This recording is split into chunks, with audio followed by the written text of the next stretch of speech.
How y'all doing? Um, what a game. I mean, all these unexpected feelings I had during this game. First of all, where has this Fred VanVleet been all season? What a great heady game. There were passes he was throwing that I was just like, he could do that? He can still do that? I knew he was smart enough to do it, but man, what a game from him. Just really felt like the offense seemed to really flow when he had the ball. This is very weird. If you've been listening to me all year, for me to be saying this right now is very strange. But whatever he's doing, it was great tonight. Scottie Barnes, wow. You know, there's a measured approach to when a player knows, when a player thinks he knows, and then when a player knows he knows. See, when a player thinks he knows, he second guesses himself. He sees a matchup, he's like, could I take him? Could I? I don't know. Now, there's no thinking anymore. It's literally, I know I can take Klay Thompson. I know I can take Kevon Looney. Oh, that's Draymond Green. I know I can take him too.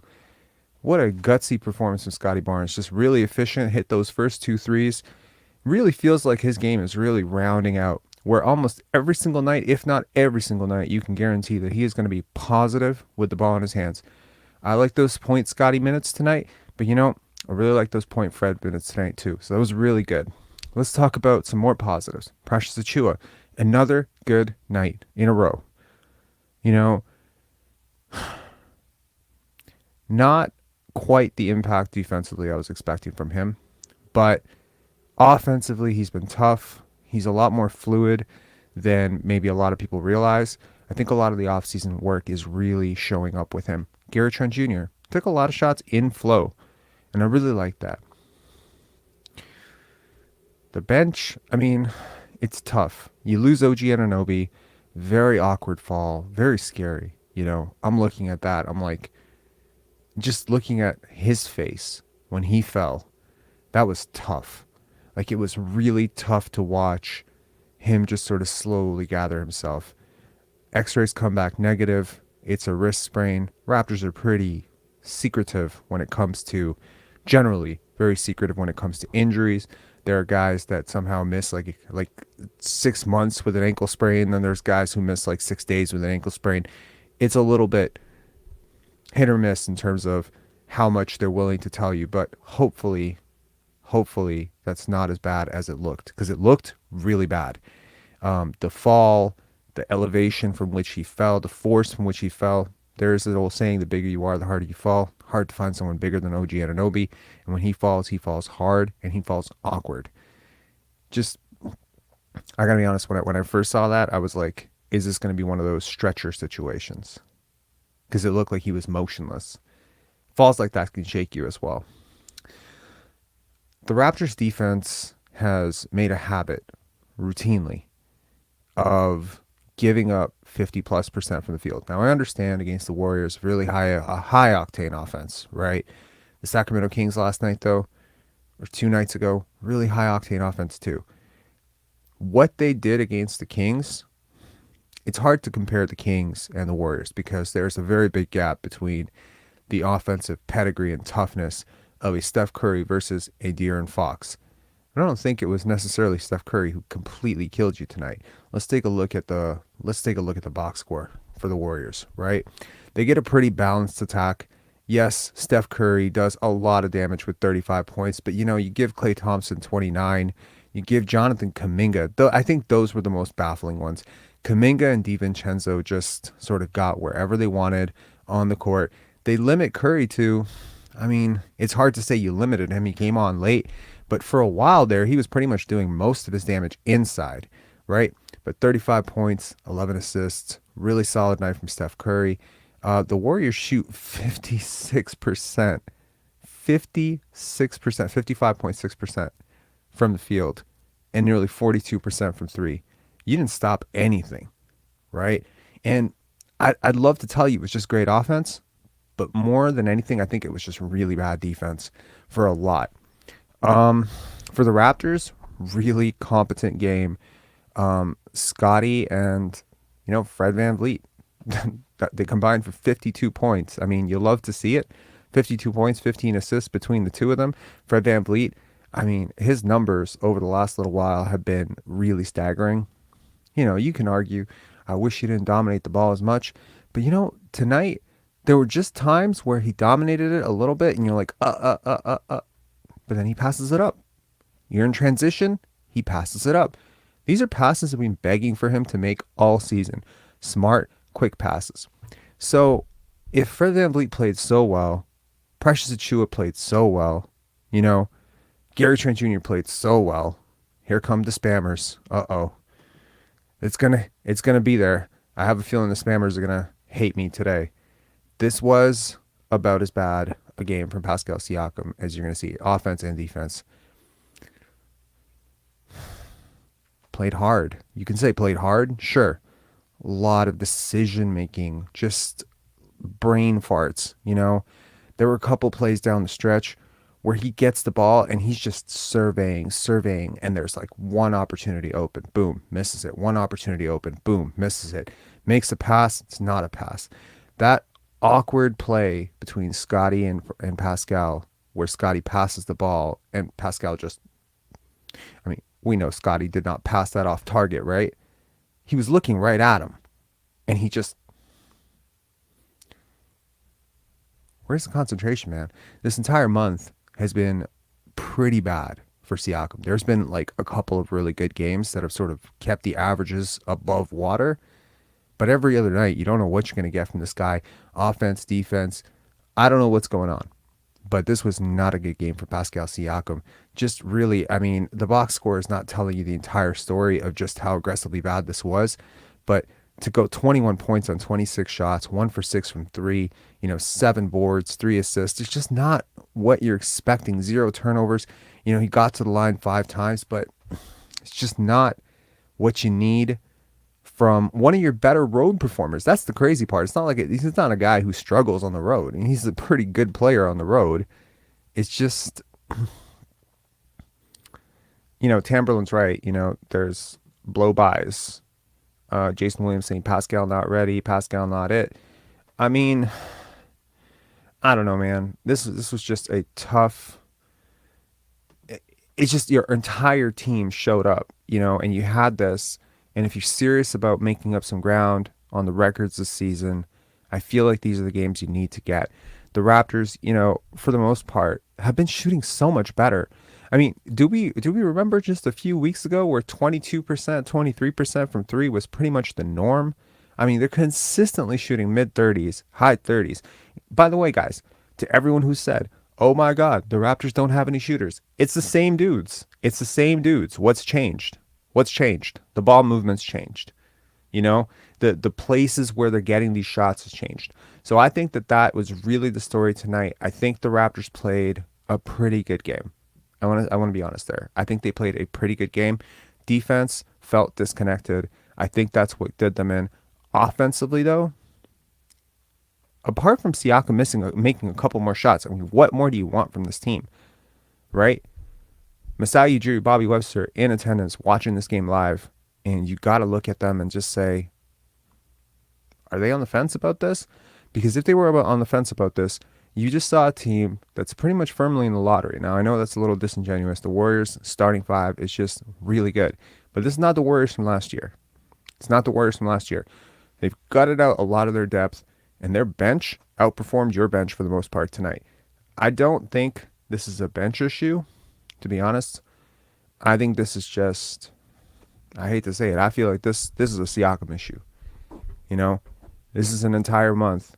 And look, Scottie has leveled up big time.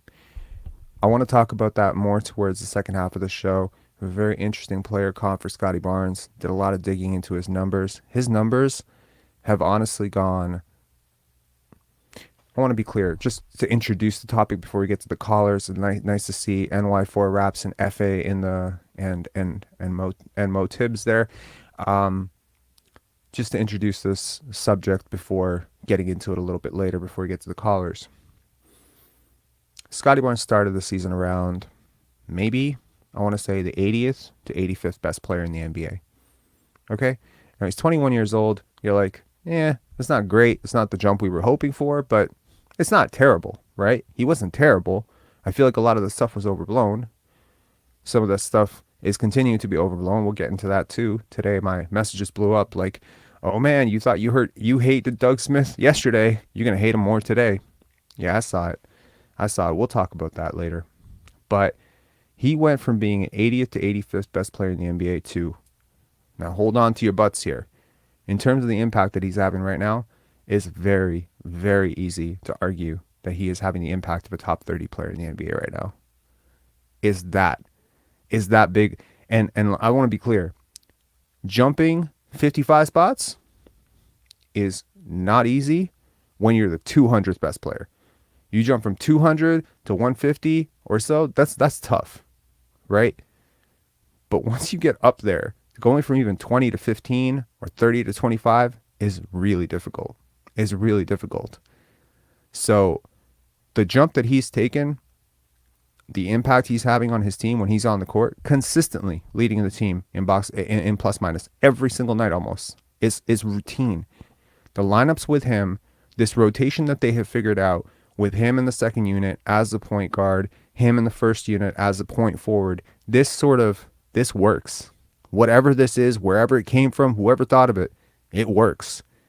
And it is making him look like a star. I'm not going to say superstar because superstar, it's a high bar, top 10, top 12. But it is firmly star. So if you're Masai Ujiri and Bobby Webster, you have to be asking yourself right now, if we can just get Siakam back to where he was in November, we're good. Like, we're really good. We're a really good team. Because you have two of those guys now. Where is he? You're going to look at the numbers. You're going to say, oh, you had 22 points the other day, 25 points. No. The efficiency has dipped. The defense has dipped. There's so much stuff that's dipped. Now, I'm not monitoring the comments, but yeah. Okay. Someone said, Camberlin, I want to kiss you. Okay. Chill on that energy, bro. Chill. All right. Okay. Next up, NY4 Raps and FA. NY4 Raps, you have a little bit of sound that's coming off your mic. You hear it? No, I don't hear that. It's always there. It's like a router almost. No? Can you hear me? I can hear you perfectly fine, but you just have like a. We're gonna bring FA on too. Okay, so what I'll do is, do you see a mute button on your mic? So like here, mute, unmute. Do you see that? No. Okay, so on your screen you should have a mute. It just says like mute self. It shows your mic. Yeah. Okay, so when you're not talking, just press mute because there's a lot of background noise on your end. There you go, perfect. Yeah, so when you want to talk, just press unmute. Perfecto. FA, how are you doing, man? Yeah, I'm doing good. I'm already in bed, so I'm not gonna turn on my camera. I was like, I have to join the show tonight because it's Friday night. So Yeah, no, these games are killer, man. Like 10 yes, o'clock at night. I mean, on our side, I'm like, man, can they start playing these games in like a, I don't know. Can they play these games in Georgia? Can like you can just meet up? Like it's tough for us on the East Coast to be up, but we're up because we love the Raptors. It's 1 a.m., but let's talk hoops. What'd you think of the game tonight? I think you said it though, Pascal, right? Like, I don't know if he's trying to bet on himself in quote, meaning trying to bet on himself to make the All-Star games. I think he's just trying to get his numbers for the All-Star game because Pascal is played really selfishly today. He had like three assists, like ISO, and the paint was always crowded, right? And he was forcing shots and forcing shots. So VanVleet, like you said, played a great game, and they literally lost this game today because of Pascal. But like I've said before, I'm glad that they lost the game because they played 50 games this so far, 32 games left.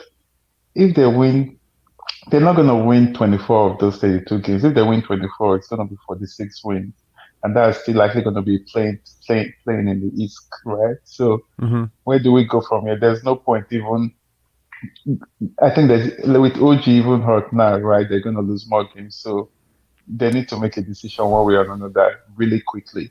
You know, OG for both the nights, I think the last two nights, I mean, he hasn't closed the game, right? And in both nights, I believe he led the team in plus minus every single night. I mean, he's not taking shots and he's kind of confused about the offense, but his defense has been solid. So you take him out of the equation, you bump Precious up. Now your bench, which was traditionally now it's like Precious and Boucher come off the bench and they're crashing the glass and they're killing second units. That's no longer there anymore. So you take that one guy out, suddenly Thad and Juancho have to step up. And I gotta be honest, I've been a very big supporter of Thad the whole way through. And I don't know if I'm still responding to that Scotty Thad thing.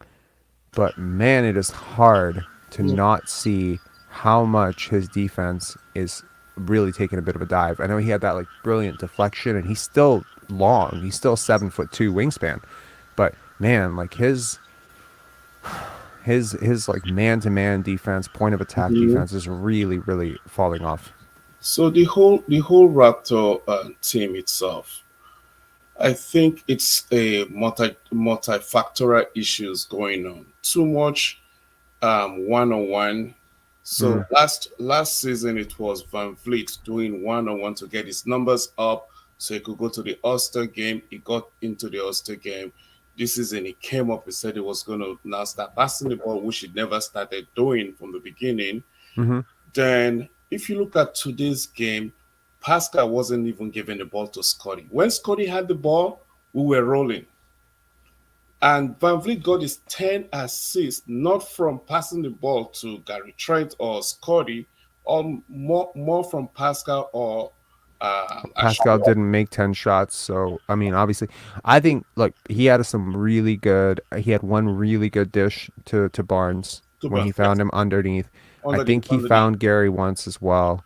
Um, So Look, honestly, you know I've led the tirade against Fred the whole way. It's hard for me tonight to take issue with how he played defense and offense. I think he Defensively, was he good. wasn't too dear defensively. He has 5 turnovers, and they were costly turnovers that he had. That's true. That's true. No, he definitely did have a couple of turnovers. I think the one that really struck out was he was like looking to make, but you know, this is how he's always kept his turnovers low, right? He plays really slow and super conservatively. So Very true. Very true. right now, he's playing a lot faster. He's taking But a lot yeah, of risks, right? And I think one of the most underrated parts of Scotty's game is the passes that he throws. He should be exactly. averaging like six turnovers a Exactly. game, Yeah, right? 0 turnovers today, and he didn't even touch the ball much. He didn't even touch the ball much. At the beginning, he was controlling the game. Immediately, Mm-hmm. they took him out of the game, and Pascal took him out of the game because Pascal wasn't even giving him the ball. So he was just running around, doing a whole lot of nothing. He played defensively today very well as well. Mm-hmm. I Yes, think to what you said, right? Scotty had like 12, 4, and 4 in the first half when they were running the game through him. Yeah. But he barely touched the ball from then on, and he ended up with 26, 20, is it 25, 6 and 5 or something like that. So 24. 24, yeah, 24, 6 and 5. So it was obvious that Pascal wanted to get his numbers. And I know Van Vliet played a good game, right? But even the pass that you said he gave Scotty, it was Yeah. like deep in the clock, right? Bounce, Yeah. bounce, bounce. Tried to find the eventually Scotty caught and Scotty caught under the basket and he gave Scotty the ball. So Yeah, I just want to give a quick shout out to this commenter, Carlo Adamo. Dude, I directed Carlo in two films. I directed him in a short film called Stain, which has over 2 million views.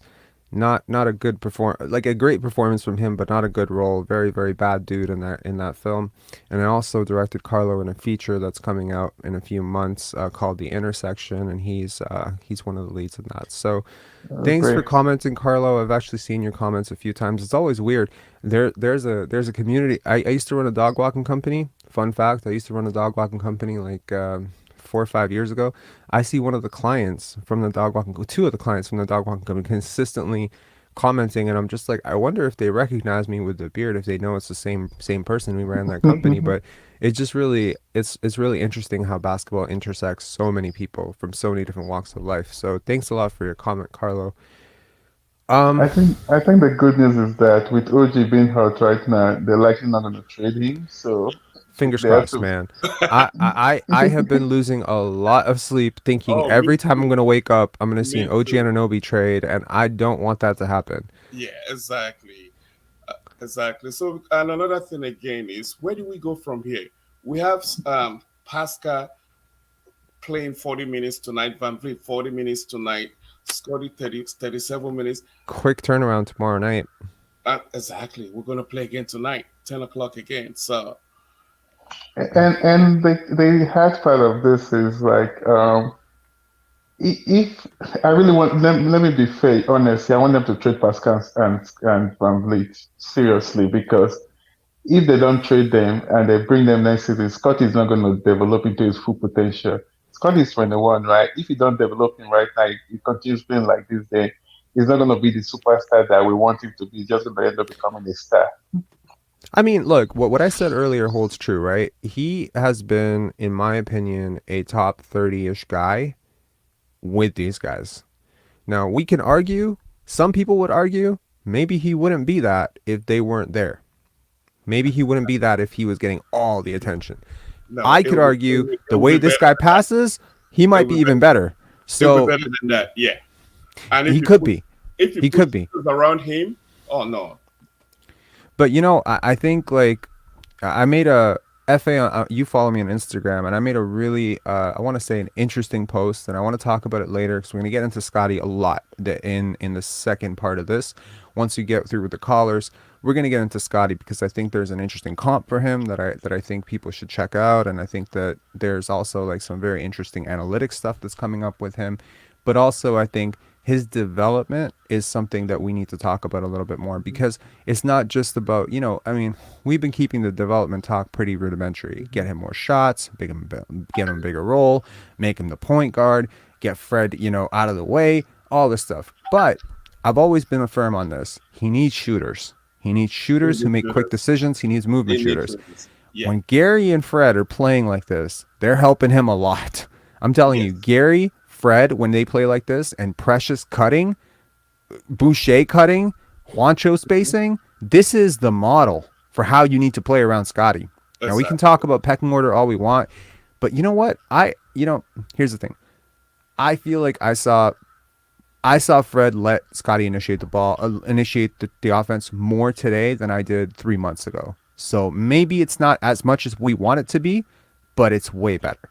I And Right? if don't. you, and if you give I disagree. I disagree with that. I think if you watch the game No? before the last game, it Mm-hmm. was a lot different, right? They allowed Scotty run the play the first quarter, and after that they stopped for a long yeah, time. It was in the fourth quarter when they started struggling and the ISOs that they gave Scotty the ball again, and that's why his assists were really low today. yeah, during the first quarter, Scotty was the one running the offense during the first quarter. I mean, it's coming, right? He's getting second quarters. In a lot of ways, he's getting fourth quarter offense run through him. Quite a few times this season, we have seen like both Fred and Pascal just say, "Okay, Scottie, your time." Right tonight, I feel like he kind of play like we've been talking about. I talked with Brian the other day, and we were talking about like how we need to, like what he's doing in the fourth quarter, this like insane output. He needs to do that in one more quarter. Hmm. Second, so there needs to be another quarter where he replicates sort of what he's doing in the fourth quarter, and that's how he's going to get to 22, 23 points per game. I think the second quarter is starting to become that quarter for him. It's starting to become a playmaking quarter. His numbers are going up. I just see it like every single day. Guys, I've been monitoring his analytics. Like one of the things that I like to go to is crafted plus minus, right? They So they they measure out LeBron, defensive LeBron, offensive LeBron, Darko, all that stuff, and they bring it down to one number, and then they mhm, give you a percentile. I think it's a very simple way to track how a player is playing relative to the league, because when offense goes up in the league, points don't mean shit. Like mhm, like we have often heard that 25 is the new 20 when it comes to points per game, and that's true. In a league where guys are routinely throwing up 40 every single night, like yeah. how much is 25 really? Right? It's not. This is not 2004. Exactly. And if you look at his 25 points or his 20s, Mm-hmm. they're easy points for him. Scotty can easily score those points. You don't even know he's up to 25 until you look Yep. at it and say, whoa, it's 25. But Pascal takes two more difficult shots, one on one. And at this point, I think we're not going anywhere. We know that already. So at this Hmm. point, we should start packing up everything and start thinking of the future. And the future is Scotty, pretty much. Scotty or Wemiyama or Scoot. I mean, I would like to see him paired up with a young guy for sure in this draft. But either way, I think we're gonna draft someone really good. Do you guys have any final thoughts about the game? What did you think? Like, is there anything we haven't touched on? Maybe a bench performance that really struck out to you? Maybe a Golden State Warrior that really seemed like, wow, that guy was really impactful. I think Kaminga had a really good game today. And Yeah. I think you can see that they're giving Kaminga more opportunities and he's been really playing well in the last few games. You know, at the time of the draft, there was a real debate between Jonathan Kaminga and Scottie Barnes. There was a point, like about 2 months before the draft, where Kaminga was mocked as high as three. He started to fall after after the workouts, but I find it really crazy to see what a big gap there is between Scotty and Kaminga right now. Like, it's Huge, enormous. huge The gap. gap is huge. Anyway, guys, thanks a lot so much. I really, really appreciate you guys calling in. Cheers. Nice to see you guys back. You've been sort of It's missing from the yeah. show. Uh, We always start with you guys. So, all right, cheers. Uh, And uh, thanks, FA, for tuning in. I know you're in bed right now, so have a good night, man. you all too, right. thanks. Cheers. Bye. Okay. We got a full queue. All right. We might never get to that Scotty talk. Next up we got Coach Mo. Sorry. Next up we got K Money quickly. Then we got Coach Mo. Then we got Blackhawk 2K. And then we got Chris. Okay, a lot of regulars. All right. Okay, K Money, what up? What's up, Rob? How you doing? I'm good. Another hit for the tank, man. I mean, I was rooting for a loss, but to see 35-year-old Stephen Curry shimmy after hitting multiple daggers on us, it's it's just saddening, you know. You But wanted Steph to get some comeuppance? Come on, man. Steph's a good dude. it's like fuck it. It is what it is. But I was on Twitter after the game, and I ain't gonna lie, I just had to log off that shit because some dude tried to blame this loss on Scottie Barnes not being aggressive enough Mm-hmm. because apparently Pascal Siakam had the best defenders on. Apparently, DiVincenzo is the greatest defender on earth now because he was locking up Siakam like goddamn. Yeah, I You just mean, had to see that shit. that's crazy. Like, there's so many times this year where teams have decided to elected to go single coverage on him. I was thinking tonight he picked up a lot of fouls, right? I think he had five fouls really quickly. I was watching the Warriors broadcast, so maybe they got that wrong. He had 5 fouls in the Yeah, third quarter, right? Hold on, four let's pull fouls, this up for a sec. Personal fouls, personal fouls. He six had shot four, attempts. so they misquoted it. He had four, and I was thinking like, man, because the Warriors broadcast they flashed five, if I recall correctly, and I was like, are they gonna attack him to get him out of the game? And there was a part of me that was just like, why would they want him out of the game? Like, he's shooting the Raptors out of the game. I would want him in the game. So I mean, look, it's like this guy's had a hell of a season so far. Maybe he's just tired. But if he's so tired, maybe rest him a little bit. It's hard to do now with OG out, but like I don't mind taking a day off. Like I don't mind him Rob, taking a day it's off the 2-man game that I hate the most at the end of the games. Like Fred between and him and Pascal, Fred. like the whole season. What we've learned so far is that just doesn't work. It's not It a doesn't solution to work, winning. and it's like it's so crazy to watch a team play a certain way, get to a certain point, be in the game, and then completely abandon everything that's worked and Exactly. be like, nope, it's the last 5 minutes. We need to be super sure. This is on the coaching staff. It has to be partly on the coaching staff. We cannot just consistently let them off the hook and just say, okay, well, these guys have played this way the whole season. You're saying it. The whole season they played this way. And we're just going to keep letting them off the hook and say, okay, well, didn't work the first 25 times you lost. Let's see if it works 26. Obviously, it doesn't. Makes the offense, it slows the offense down. I remember like in the second quarter, third quarter, this team was playing loose and I liked it. There was a lot of shots early in the clock that were good shots, not stupid shots early in the clock, which the Raptors are prone to doing. There's a lot Hmm. of bunnies they kind of missed inside too.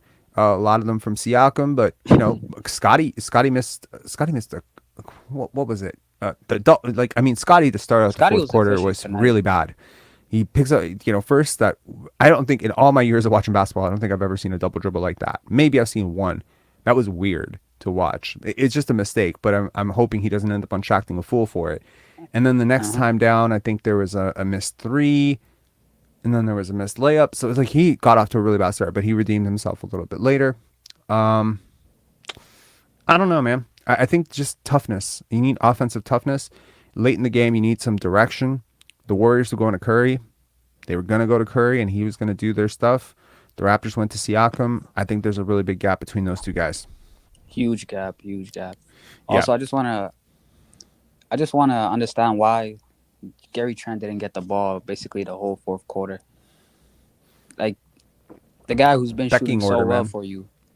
Yeah. He's Just been doesn't really get the good. ball at all. He's been really good. And, you know, he is just. There's all these little things that he is doing right now on offense that are so complicated.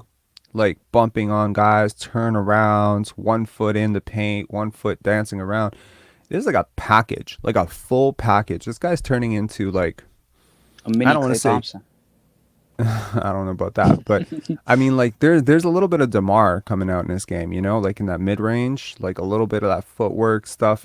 I want to be careful saying DeMar because DeMar is literally like elite footwork in the best. post, one of the best in the league. But his like whatever he's done this offseason is really showing for me. I really like what Gary Trent's doing. Just you know, like he's just a way more complete offensive player. Like there's He's a lot also of catch and passing a shoot lot stuff. more, yeah. Exactly. He's a lot of catch and shoot stuff. There's a lot of movement stuff. He's relocating way better than he did last year. And honestly, despite all the conversation about his defense, I think his defense has been slightly better this year. So, you know, I think I think he's firmly playing himself into a really, really good contract. And unlike with some other guys, I don't actually think he's getting better because of the contract. I think this is just his natural progression. I think this is just who he is as a player. I think he loves to hoop. And I think this is just a 24-year-old who's kind of slowly blossoming into, you know, I don't want to say a star. He's not a star, but a really, really good third, fourth option on a good team. Like, I think I can see it.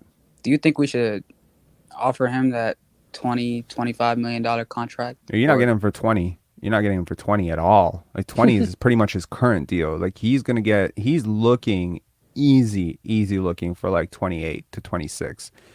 And if you can get him at 25, I say you roll with it. Youth, upside, you know, proven track record of getting better every single year, fits your offense, rare skill set. And he wants to Fan stay favorite. on top of that. And if he wants to stay, absolutely. I see no issues with it. Yeah, I still think he's the worst defender in your starting lineup, but that's why you have all these long switchable defenders who can cover up. I don't know. I don't know if he's the worst. You could argue Fred. Who's worse than no? Not on ball, but like Fred VanVleet. There is isn't so really the much type more of to player you defense. would put No, him to there's so start. much more to defense that Fred does, like the off-ball stuff. I think Fred was great tonight. I think there's a lot of digs in the post. I mean, help defense is huge, right? So like we might credit a guy like Dikembe Mutombo for helping out a guy like Allen Iverson by blocking a shot, but how is that any different from Fred VanVleet coming over and swiping the ball down? It just doesn't look as hypey, but it's impressive. His on-ball defense is definitely taking a hit, but it's still better than Gary Trent Jr. for sure, in my opinion. Just my opinion. I think Gary, and also the team defense stuff. Like Gary gets lost a lot. Maybe that'll improve with experience. It's possible for guys to pick that up. It's not like physically he's at a disadvantage that Fred VanVleet doesn't have. I just think Fred's kind of got like those. He's got like good lateral quicks. Traditionally, he's had good lateral quicks and really good hands, and he really processes the game well in terms of like knowing where guys are going to be, anticipating stuff. Yeah, he has a higher IQ than him for sure. Yeah, Jason Williams says Fred averages 3 strips a game when he's moving right. Yeah, I mean, see that's the difference because Gary's like getting steals because of like a role on defense. He's gapping passing lanes and giving up blow bys and stuff. Also, there's kind of a funny thing. I watch a lot of teams. I don't think I've ever seen a team with more guys falling out of bounds on offense than the Raptors. It happens once every 2 times down the court where a guy drives to the basket and ends up completely out of bounds. I keep waiting to see another team that does this. It's so freaking annoying because predictably what happens is, especially when you run up against a high octane offense and you're not scoring on those, it's one thing when you score and Pascal Siakam or Gary Trent Jr. end up in the in the front row, but when you miss, and you're a little bit late, it's Chris Boucher. It's there's a lot of guys. I don't think Scottie does it. I don't think Scottie ever does it actually, but it's Fred barely. He gets up really quick, but it's Boucher, Siakam, those two. You would expect like 6'9" athletic guys to stay in Yeah, bounds, but it's crazy. yeah. Anyway, man, thanks a lot for calling in. I really appreciate it. Yeah, I just want to say one last thing. For sure. Hopefully, Scottie has another good game tomorrow, Mm-hmm.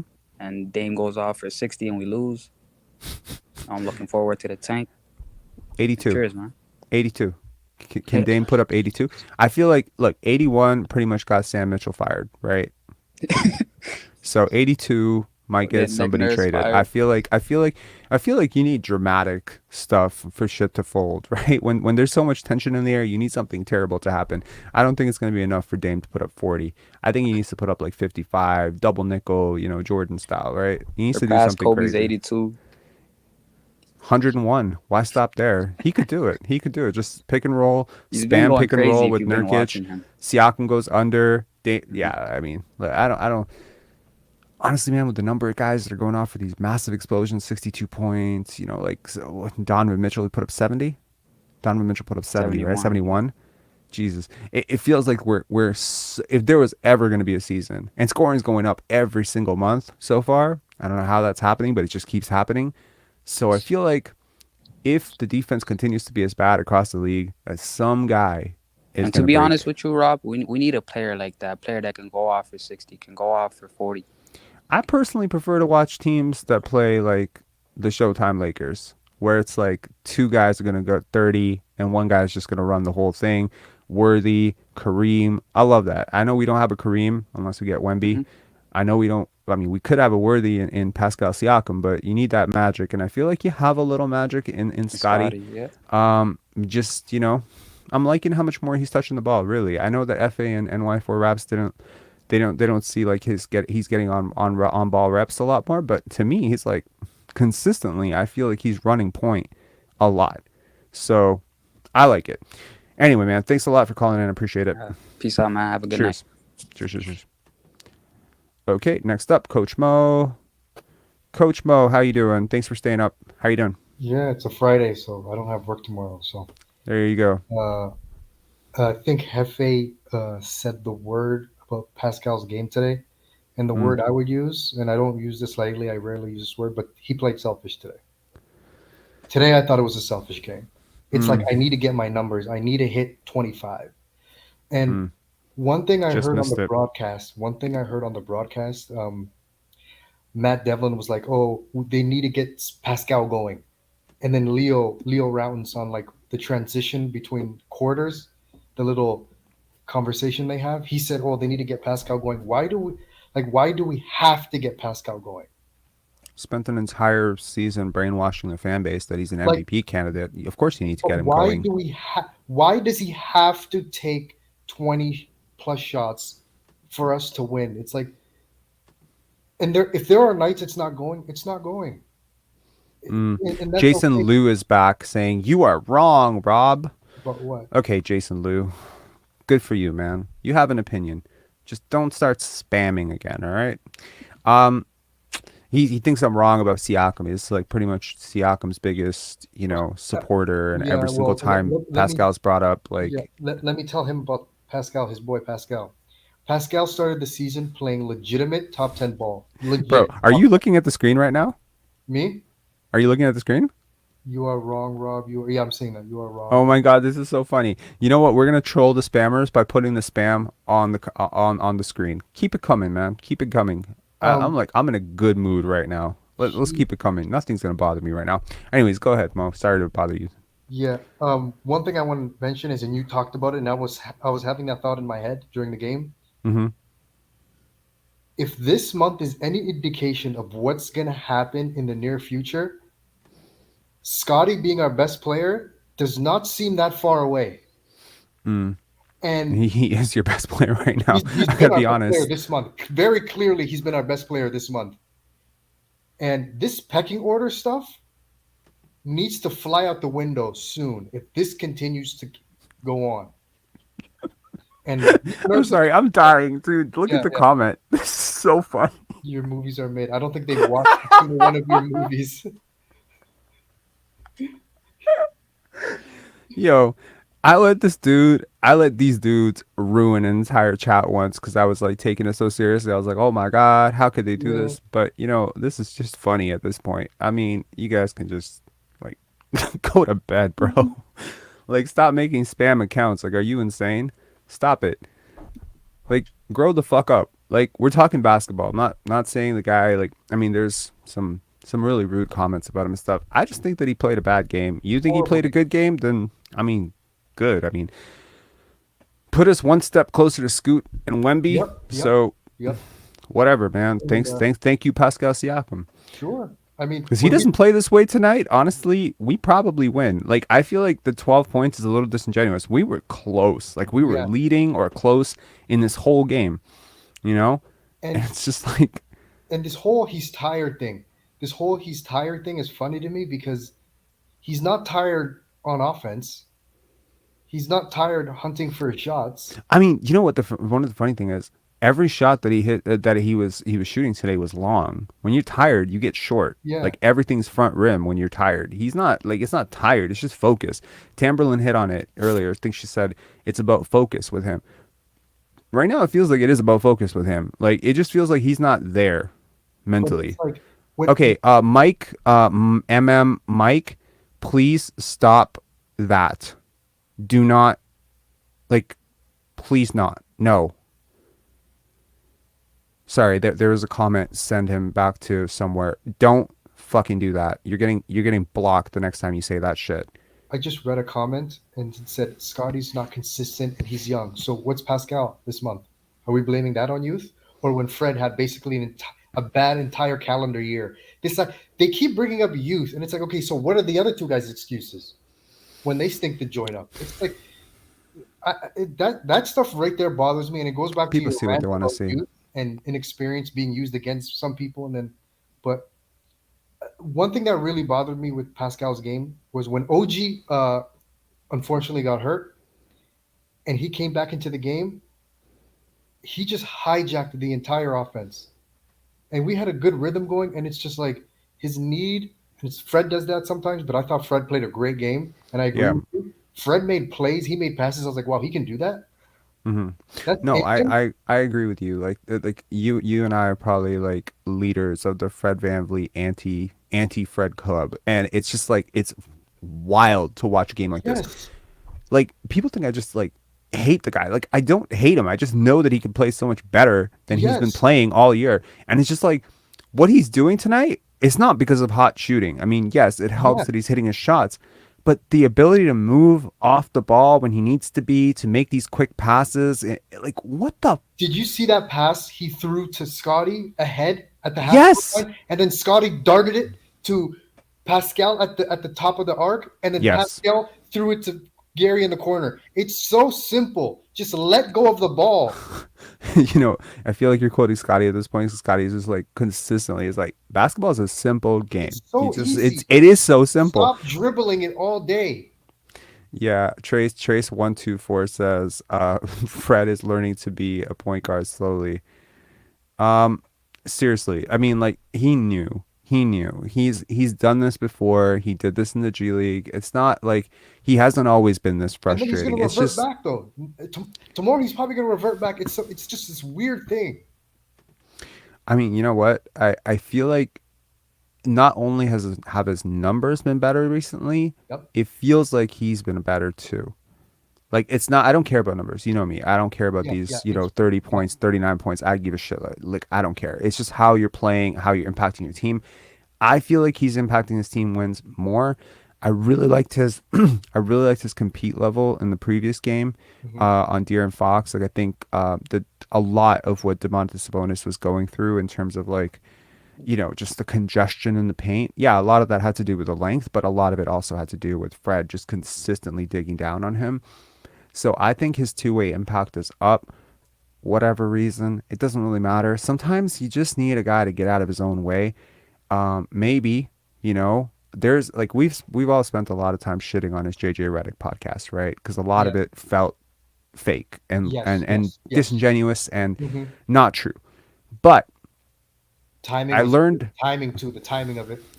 Yes, but I learned something today that I was thinking a lot about Fred VanVleet because there's a person in my life who reminds me a lot of Fred VanVleet, and they both are very frustrating people to be around. I consistently find myself saying it's this person and Fred. These are the only people that I ever find myself gritting my teeth around or like clenching my fists and getting upset, like physically upset when they're talking. Only two people in the world, and it's partially because I have to realize some people are so good at gaslighting that they gaslight themselves too. So we say that this person's lying on JJ Redick's podcast, but to him, he actually believes this stuff. So it's only a lie if you look at it from the perspective of the viewer. From his perspective, he's just telling you straight that he believes the team is better with him with the ball. He's not lying. That's actually how he feels. So this Yep. whole aggressive bet on yourself thing, which in a weird way has really backfired, maybe a part of it was he was thinking too much. Because, look, there have been a lot of guys who've complained about not knowing where their place is in the offense, right? Chris Boucher's talked about it. Precious talked about it. hmm Thad hasn't talked about it, but Scottie's definitely talked about it. Or at least Brian has talked to me about it via Scottie. Like, he's just trying to figure out his place. OG, obviously, if he talked a little bit more, would probably talk about it. So maybe Fred also is having some trouble figuring out where he fits, right? This is a guy who, dominated the ball a lot last year. Now he's being asked to play off the ball. That's a completely new role. He has to adjust.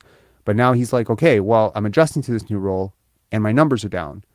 But he was okay with it because they were 500, coasting 500 to start the season. I think his usage rate to start the season was like 16%, Yeah. It 13 to was. 16% consistently. And I had no issues with him. Suddenly Siakam goes out. Boom. It spikes. It goes Yep. up big time, right? But now they're losing. But he's being told, oh, you got to defer to Barnes. And so he's kind of like second guessing himself. Is this the time when I play make or do I have to pass to Scottie? It's overthinking. He's not playing free. And you want guys to play free because guys play free, play their best when they're free. And now it's like all bets are off, right? It's like, okay, the guy's gonna get traded, not getting the contract, aggressively bet on yourself, fires his agent. Now it's like, oh shit. Like now he's feeling himself a little bit. This is back to the mindset. Some people need a mindset to play in, right? They need to play with nothing to lose. Because when he came into the Raptors, he had nothing to lose, right? He had nothing to lose. He just kind of starting from the bottom, right? Some people need that. Some people need that.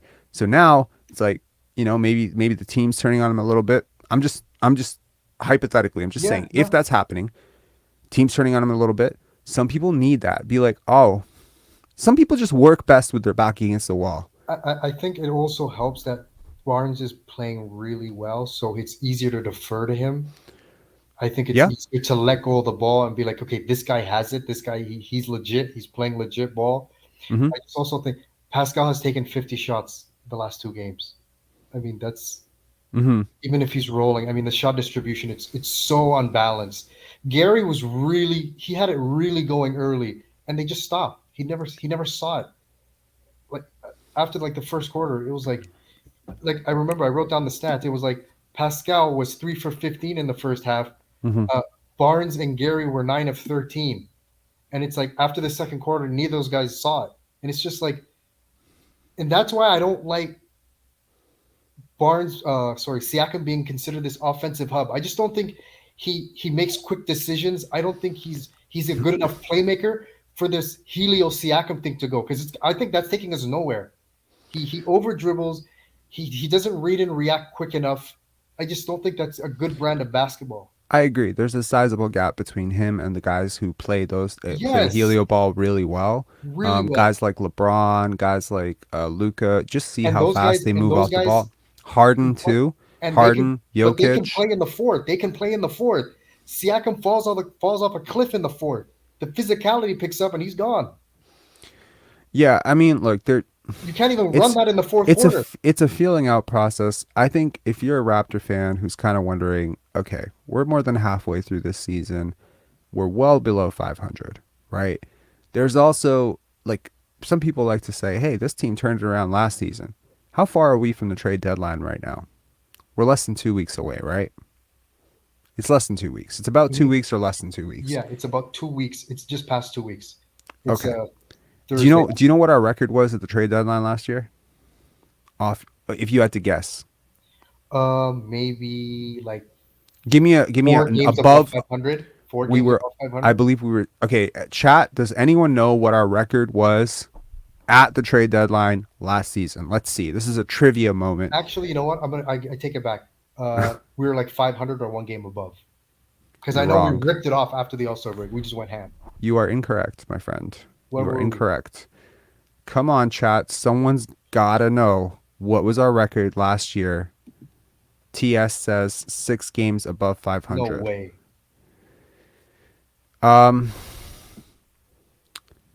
Come on, chat. We need a record. Someone said 3 games below. Okay, someone Google it, please, and post the correct answer. I'm gonna wait for someone to get the right answer. I'm not gonna give it to you. Anyways, the point is that there's no chance, mathematically, logically, or any other way, that you're even gonna come close to that, right? So it's kind of getting to a point now where someone's saying 5 games above. Okay. Yes, they were considerably above 500. They reeled off like a ton of wins Mhm, right before. Um, someone said we won like 8 in a row near the deadline. Okay, just keep going, chat. Figure it out. Someone just Google it. I mean, it's not easy. It's not hard to figure out, but yeah. Anyways, so long story short, I think if there's anything to take away from this season, it is that.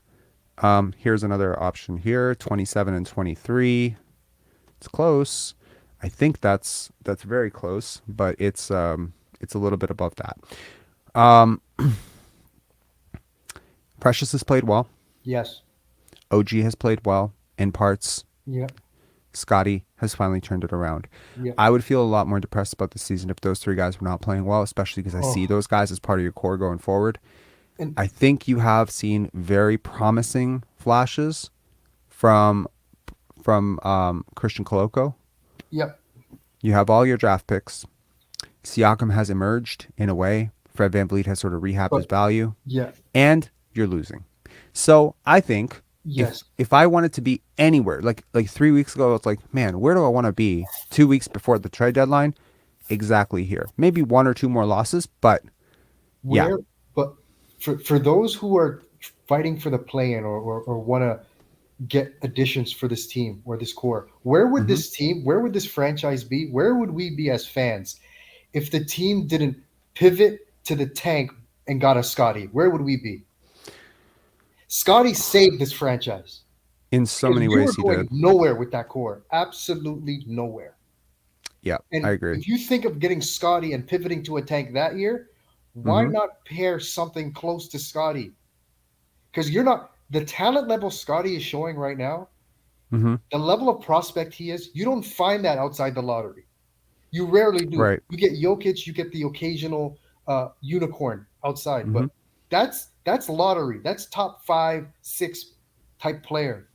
I'm Right. done hunting. I'm done with this. Let's hunt in the late first round. I'm done with that because Yeah. we got a taste of something great, and we're seeing it every night at 21. No, I agree. Um yeah, Playing for so what? no, I agree. So to anyone in the chat who's still curious about what the Raptors record was on February 9th, 2022, they were 7 games above 500. Wow. Okay? So here's how it happened. On so just to give you a sort of perspective on how it happened, they faced off against the Miami Heat on January 29th. They were 23 and 23 going into that game, and they won in triple overtime. Do you remember that? Yeah, I do. Where every Okay. starter played over 50 minutes. Yeah. And that game started a 7-game win streak, an 8-game win streak, actually. Then they won against Atlanta at Atlanta. Then they beat Miami at home. Then they beat Chicago at home in overtime. Then they beat Atlanta. Then they beat the Charlotte Hornets, Oklahoma City Thunder, and Houston Rockets all on the road before losing to the Denver Nuggets and New Orleans Pelicans. So to put it in perspective, there's a very good chance you entered this trade deadline with the exact inverse record, Yeah. 7 games under. Like you could enter this trade deadline 7 games under as opposed to 7 games over. That's a huge swing. And this year's team can only get a 3-game win streak if they played Portland Mhm. and Charlotte twice at home. That's the only way Yeah. they get their season high 3-game win streak. And Carlo makes a really good point. He said basically with the same guys, and honestly, you might even say basically with worse guys because you didn't have that before the competition's better. deadline. East is so much better this year. So much better. That's true too. Yeah. That's true. Yeah, that's fair. All right, Mo. Thanks a lot for calling in, man. Do you have any final words? Any final thoughts? Yeah, the only way we're going to compete talent-wise with the top Mhm. tier is if we get top-tier talent. If we get top-tier talent, we need to stop disguising second, third options as first, third and fourth options as second. We need to stop that. Okay, I'm gonna ask you a question. This We need to is a stop tough that. question. This ain't it. Tough question, but first thoughts. Okay. If you could swap rosters with the Sacramento Kings, I'm talking 1 through 17 plus coach, would you swap rosters with them today? Plus future assets. You just swap everything. Because I don't No. think I don't think you win a championship with that team. Perfect. Exactly. And I think Yeah. Scottie Barnes is by far the best player at 28. All those players at 28, Scottie Barnes. If people have to understand, if people call the Toronto Raptors and they say, "Who do you want?" Scottie Barnes is the first Okay. thing to say. Okay, fine. Oh, I'll give you another one. That's how Let's great I think Scottie is. let's take Scotty and DeMontis Sabonis out of it. Okay. Now would you swap? Yeah, now I swap. You would swap. Yes. So you would swap Siakam, OG, Fred, etc. basically to get De'Aaron Fox, Keegan Murray. Actually, no, you're right. I wouldn't either. Yeah, So you're right. that's my I point. just thought about it. Yeah, Like you're right. do you know what I mean? Like this Do you team think is it's simple? Do you think it's as simple as fixing this roster if they just demolish the pecking order? I don't think it's a talent I don't think it's a roles? talent issue. I don't think it's a talent issue. You're Do you think plenty it's a pecking talented. order issue? Yeah, man. Look, last year, I mean, this year, Leo's on his high horse saying like, Domas is a all league defender. I still think I'm probably Pascal Siakam's biggest detractor in the world. I still think Siakam's better. Yeah, I when he's still trying think to Siakam's he's better. yeah, It's when not just because DeMontis Sabonis had nine turnovers. I just realized that defensive potential is a really big part of Yeah, I basketball. agree. So I But just if look they're at it. both I'm like, sleepwalking through the how game, has that team managed to be so good? How is that team outperforming its talent by so much, and we are underperforming? These two teams meeting up was a hilarious thing because they're exact opposites of each other. Yes, De'Aaron Fox is probably like way more talented. Well, not probably, he's way more talented than Fred VanVleet. I get that, but he doesn't play a fucking lick of defense. Mhm. You know, Sabonis right now is ahead of Barnes, but he also doesn't play a lick of defense. Right? You have 5 guys who are plus defenders, and you could say Gary's a mixed defender, but the other guys are all plus defenders. I was making the point on the last post game show. You basically have 4 or 5 guys on this team that would be a lot of teams' first best defender. Yeah. So either this is on chemistry or coaching staff or whatever. But one thing is not, in my opinion, is talent. It could be a meshing of talent. It could be a chemistry of talent, but I don't think it's talent itself. Anyway, It's a lot of individuals with motives. that probably should be on the front office for not being able to anticipate that. You know, if you have this many guys and you basically all going to tell them all like, okay, go out and show us what you're worth, then they're all going to show them what you're worth. Someone says it's a lack of center for rim protection deterrence. I don't agree, man. Like, I think you could do a lot of this by committee. I think Precious Achua is showing up a lot of these problems, and you still lost tonight. Won 7 in a row last year. What center do we have then? That's fair too. What center did we have last year? No, that's fair. I mean, Precious Achua is much better this year. I mean, this iteration, this version of him we're seeing right now is much better. So I just, yeah. Anyway, Mo, thanks a lot for calling in. I really appreciate it. Cheers. Cheers. Okay, last caller we're going to before we talk Scotty is Blackhawk 2K. Blackhawk 2K, what's up? Hey, how you doing tonight? I'm good. How are you, sir? Oh yeah, I'm good too. Well, you should be great, man. I know you're loving this result tonight, but It was Oh, a good game. It was you're still a good game. calling me out for the pro tank Yay, stuff, but come yeah, on, man. absolutely. Hey, it is. It is. If it makes you happy, it makes you happy. I mean, So, it's not like it makes me happy per se. It's just like I don't want frauds. You know what I mean? I don't want like I here's the thing. If this team won like 6 in a row right now, I guarantee you what the narrative that would exist would be, oh look, it's the Boston Celtics all over again. When you really got to look, there's a really big gap between Siakam and Tatum, and I don't think people appreciate it properly, but it's a big freaking gap. Like every time I talk to you when the camera's on, you got all these NBA games on. You're telling me there's not a huge gap between Siakam and like a legit superstar? There is. So I feel like they keep selling. he's trying to figure that out. If you notice, for the last 3 games, He's 28, my guy. He's 28 years old. It's not like but you're not 22. Okay, but did you notice what he's been trying to do Mhm. within the last 3 games? What's he trying to do in the last 3 games? He's firing off his catch and shoot. You notice that? Yes, and That's him trying to bridge that gap. Not very So you think it's just cold shooting? successful. You think it's just cold shooting? No, from him? no. Remember, we had this conversation before when somebody said Siakam is a shooter, and we both agreed that he's not a shooter because he wasn't taking the volumes. Now he's trying to put up the volume, but the actuality of him getting that high efficiency at it, Mm-hmm. it's not there. It's going to take him more than 1 season to get that. It'll take him probably 2 more seasons for him to get, because sometimes he does get 3 for 6, right? But that's once in a blue moon. It's not Right. often, right? So he would have to go, being that he's trying to pick it up this year. Mm-hmm. We're not going to see the full result of that until maybe next season or the season after that. Because, the more reps you get at it, the better, but there's no way he's going to pick it up this year. I don't know about that, man. Okay, okay. How about would, this? let's put a future bet on that. Let's put a future bet on that one. Forget the future, man. We're gonna focus. We're gonna focus on January. Let me pull up the stats for Siakam. No. These are the season splits. You can't focus on January because it's going to take him more than No. a year I'm to showing get you the this. whole. No. Yeah. Don't worry. I'm gonna show you the whole season. Yeah. Okay. I'm gonna show you the whole season. Now you tell me where is the uptick in terms of like he's taking more threes. I mean, let's be real. In October, he took 4.4 threes. He hit 38%, right? Now he's taking 4.3 threes and he's hitting 28%. So he's 10% worse and he's taking less per game, okay? Also, worth noting, he's gone from 26 points per game to 20 points per game to 28 to 22, 22.7, right?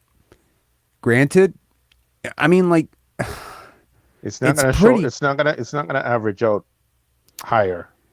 Because you see, today he took more than before, like these last 2 games. I mean, in fairness, he's shooting 32% on this. He's shooting 31.9% from 3 on the season. That is significantly below league average. That's 3.5% below He's league going to have average. to keep up at it. I believe next year you'll see a better improvement on him if he continues to do this. Because if he totally shies away from it, then he's back to, well, he has to pick it up the next following season. He has to consistently go at it.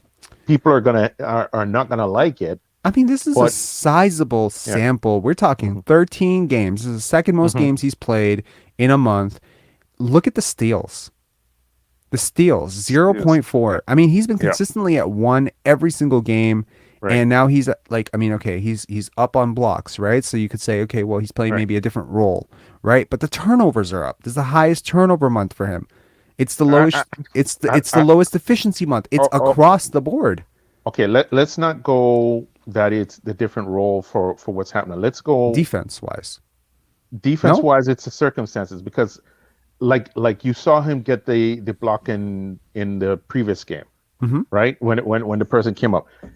That only happens. It's not something that happens all the time. It's an occasional thing that happens, in my opinion, right? It's not like you're going to have more probability that he's going to take threes than get the blocks.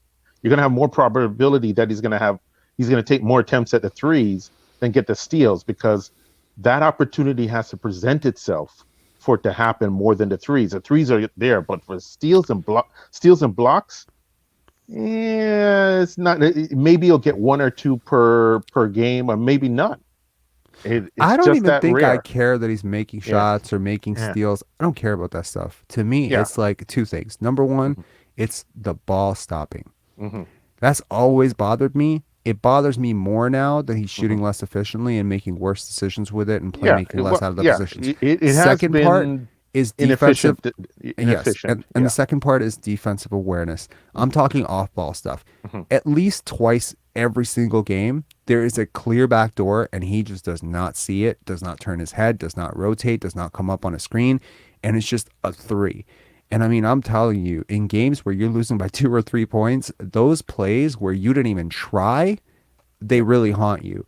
And I think there's an understated part about defense where you can get the wrong guy going at the wrong time.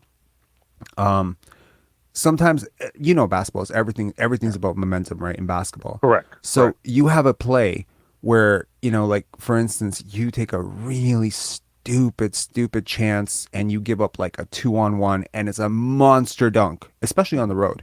You cannot do that. Especially if it's like it's capping off a run or something. Now that team is feeling itself and they're unstoppable and they're going to probably reel off like the next 4 threes. And they're just feeling it. Momentum shifts. Your team has to burn a timeout. Why? Because you threw a stupid pass, right? Or you took a dumb shot early in the quarter, or you missed a layup. There was one play which I think really swung the momentum. People are going to be a little surprised. Scottie just gets right to the rim. And instead of going into contact, he kind of goes away from contact and he misses that layup, right? And I want to say it was nearly point blank layup. It was contested, but he's a big dude. He should be able to make that layup. Yeah. That caps off a 3 bad sequences in a row for him. He had I don't want to blame him for the pass to Siakam that went out of bounds because that was on Siakam. But let me put this out in the air before we go further with this statement. I'm not blaming anyone tonight. You don't think anyone played bad? No, that's not what I'm going to get at because I'm looking at it. First of all, this is a defensive loss. We broke down in the fourth. I believe once you score over 90 points, you had the opportunity to win the game on points. The question is can you hold them defensively? And this team was going neck and neck with the Warriors until the fourth, until they lost the lead. But I said to my son in the first quarter, I said, okay, sure, this is looking good, but this is not a big enough lead. Then the second comes around. The same thing. It's not a big enough lead. I said, there's no way you can go up against the Warriors and have like a 5-point lead, 10-point lead, 15-point lead. That doesn't hold with this is the one team that can eviscerate a 20-point lead in less than 10 minutes. So I was looking at this game and saying they're staying neck and neck with the Warriors, or the Warriors is staying neck and neck with them because the Warriors was trailing for a good amount of time.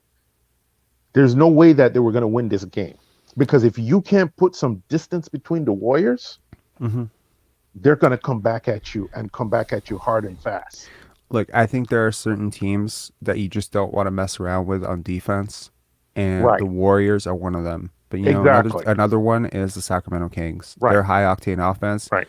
They've been burning teams for 130, 135 points on a nightly basis. But there's a big difference in what you're saying there. So when you say Kings score don't 90, play defense, that is a big difference, and I agree with that. Right. But it's not like look what we just did to the Sac. I don't think that what we did to Sacramento is indicative of how Sacramento's been playing. Also, I just want to say a quick thank you to Cuato from Mars. You're always big up on the super chat stickers, man. I really appreciate it. Thank you so much. This is a huge contribution there, my friend. Thank you so much. I just want to say that, when you say like when you score 90, I think you give yourself a chance. I feel like that's just not true. I don't remember the last time I saw it. I think when's the last time a team scored under 90? I mean, but when's the last time a team has been defensive juggernaut? I mean, there's only a few teams like that. We're not a defensive juggernaut, my guy. You look at the Bucks. We're not a defensive juggernaut. We can do it, though. It's one thing to say you can do it. It's another thing to actually do it. And we have not done it. Defense is complicated. In the last one. We haven't done it consistently, which is what I said to you on previous games. I did say to you, I want to see the consistency. That is where we're lacking. I don't know how in a league where so many teams play guys who don't play any defense, Right. Okay, we're talking Trae Young, Luka Doncic. Right. How many? Think about it. How many defensive sieves get starter minutes in the NBA? It's a lot. Okay. Right. You could argue Jokic is a defensive liability. I don't think he's that big a defensive liability. Some people would say Jokic is good. Jokic is good. I think wouldn't agree he's with much better on anybody. defense than people give him credit Yeah, for. But yeah. you know, like there are a lot of teams out there that hide Jokic is a guys on nightmare. defense. Okay, the Raptors don't hide anybody on defense. If you don't play defense here, you don't play. So tell me how they're not top 10 defensively. They're not even close. Top 10. But they started the season out close. This season has been plagued by injury. That's the other thing that killed us today. That's the other thing, because once we lost OG, we were only able to hold it. We were lucky to hold it all the way up into the fourth, but we totally crashed defensively. We broke down, and if we didn't break down, I believe it would have come down to the wire in the game. That's the only way that we could beat them, is to come right down to the wire, because we have not played consistently like we normally do. You mentioned the Hawks. We usually kill the Hawks. You look at the sack. We normally kill the sack. You know, we normally kill a lot of these teams. But this year we're not doing it, because we cannot afford one person to be down on this team. Then we break down. So now that OG's down, we'll be lucky if we win 3 games straight. Any of the 3 games coming up. You won that Sacramento game with OG on the bench. Okay. Yeah, but he barely on the played. bench, but he still played a part in it.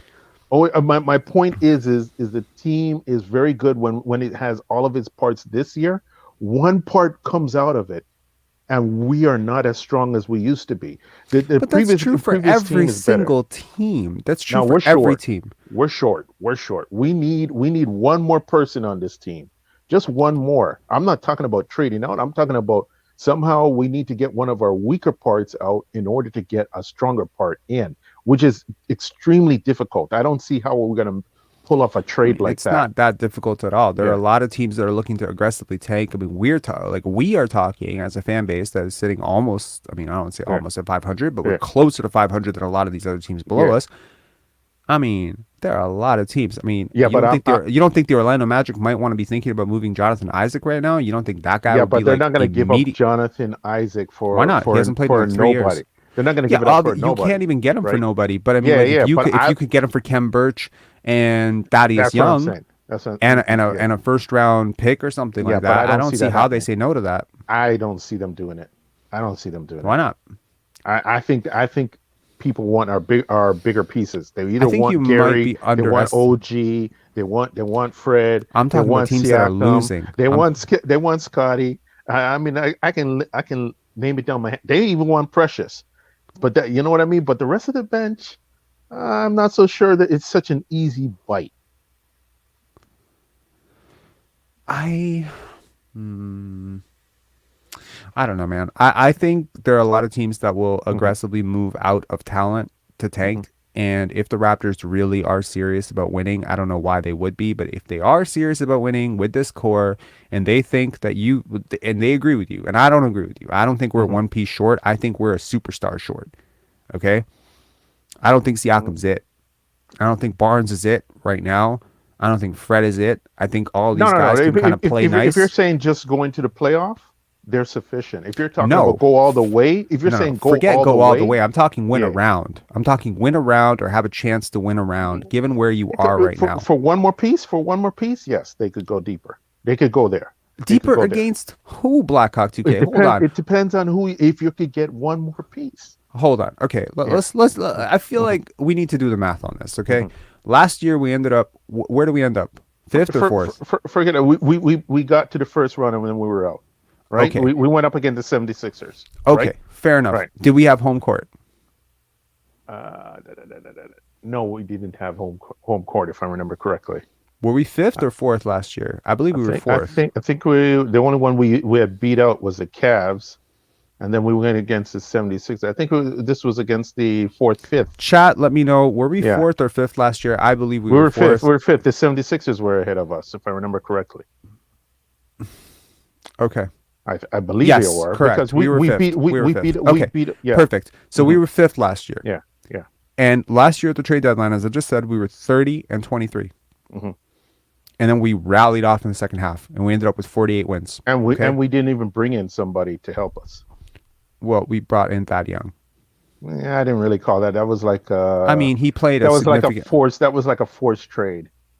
To What me, are you talking about? You gave up a first round to get... You gave up a first rounder to get him. Yeah, but that He was because of what's his name? Goran Dragic. Dragic. You could have just waived him. You could have waived Dragic. No, I'm sorry. They didn't do that. Thad Young was a huge addition, in my opinion. You can disagree with that. It was a good trade, but to me, if Dragic wasn't being controversial, he would have stayed. He wasn't controversial at all, in my opinion. He pissed off the entire. He pissed off a very fickle fan base, in my opinion. He didn't want to be here. He didn't want to be here. He was practicing in Miami's court. I'm sorry, man. I refuse. I refuse. I'm sorry. I know this story a little bit more inside. What happened with Goran is not right. It's not fair. The way it's been presented has really pissed me off for like a year now, because the talking points that people keep repeating are from bullshit articles that got it wrong. Now, so he wasn't in Miami practicing. They asked him to go. They asked him to go. Who? Miami Heat asked him to go? No, the Toronto Raptors asked him to be away from the team. He was getting a divorce from his wife. That's why he left. He had a personal issue. Bro, the issue that started is we're not going to get into his personal affair because that's not anyone's business. What was happening? No, what it was out there was out there. It wasn't a hidden secret.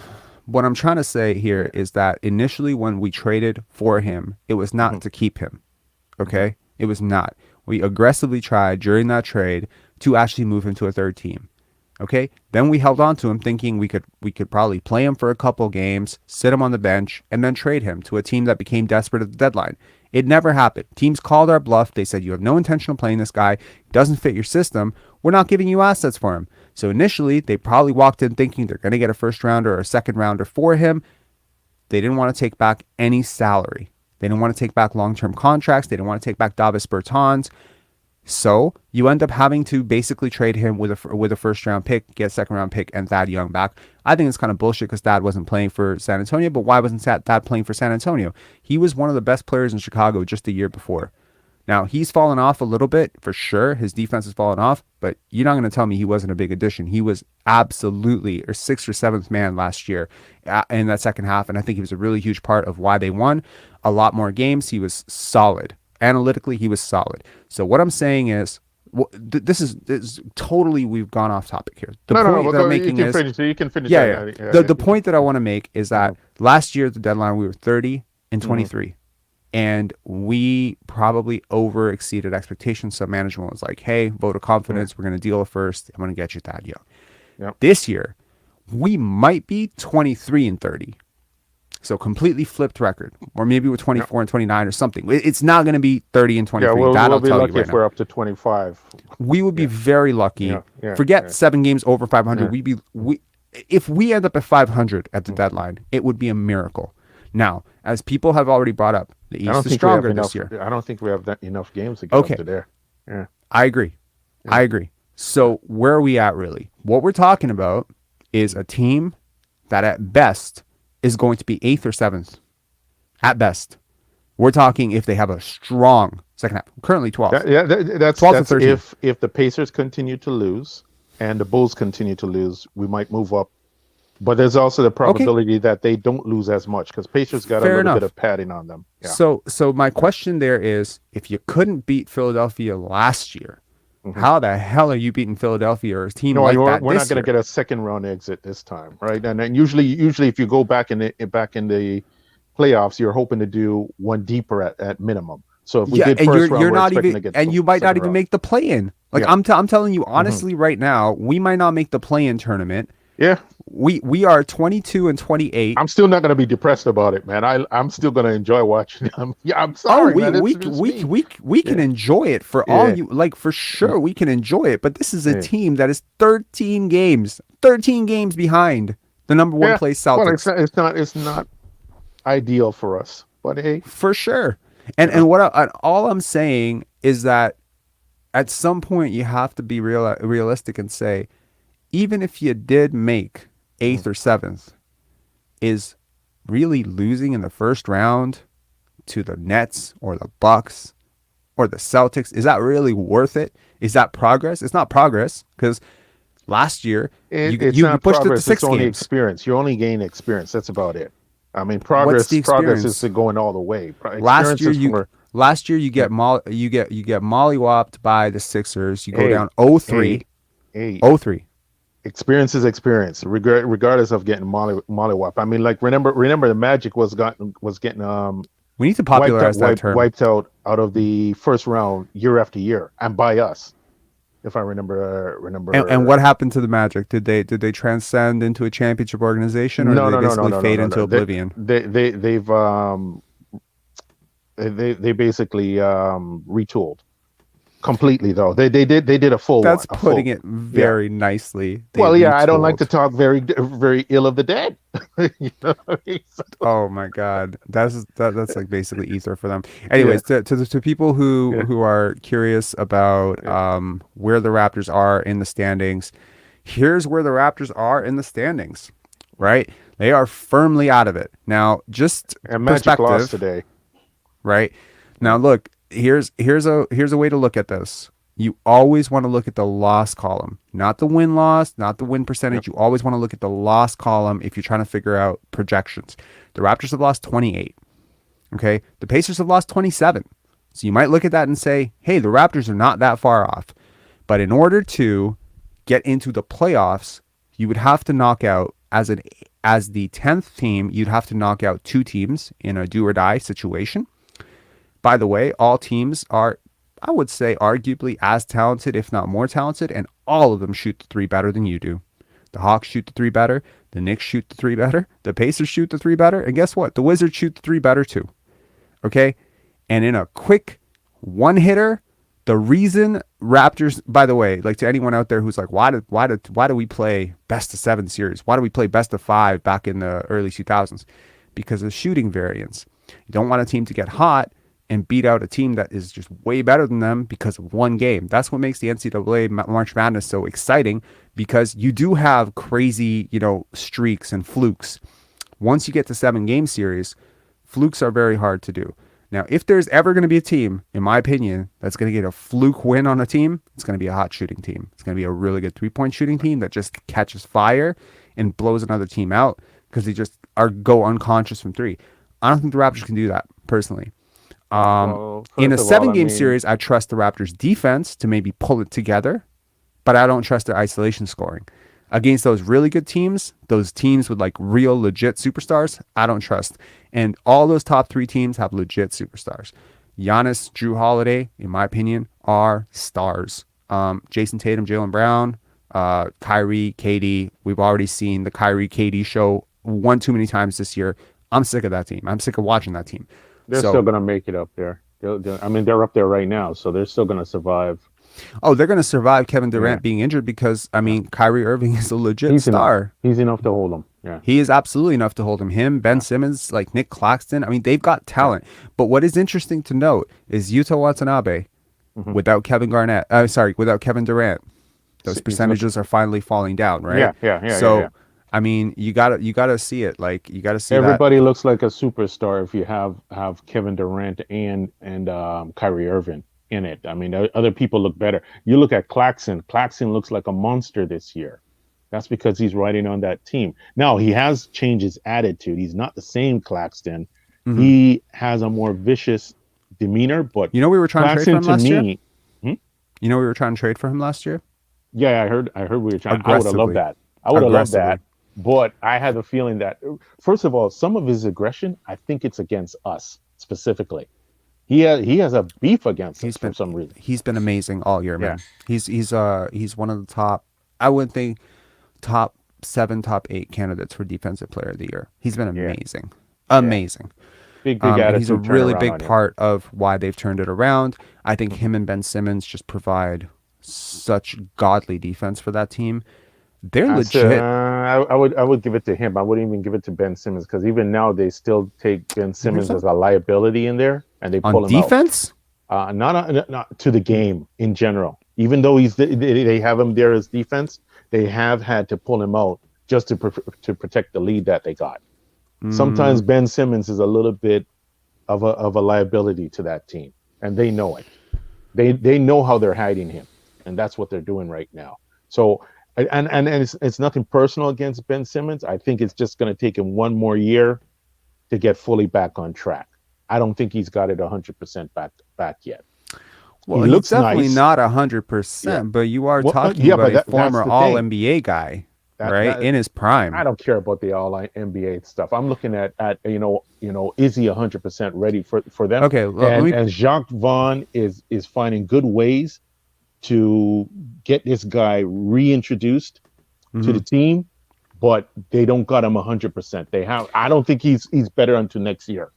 I'm going to put Ben Simmons' defensive and offensive impact on the screen just so everyone can see how good or how bad Ben Simmons is.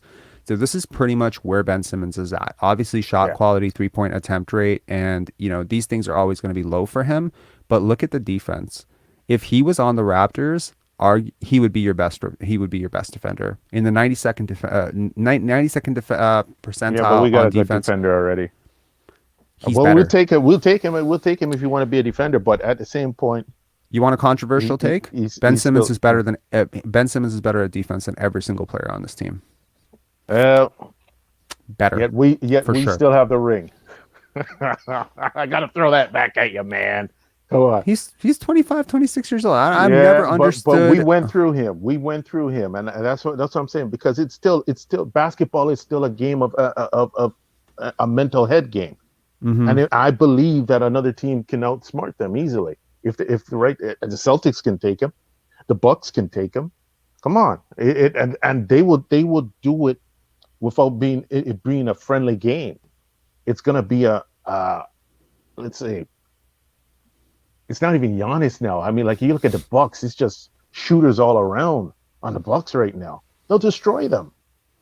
I believe that the Bucks will destroy them. Destroy who? The Nets. I don't think Brooklyn so. Nets. Oh yeah, I believe so. We'll see.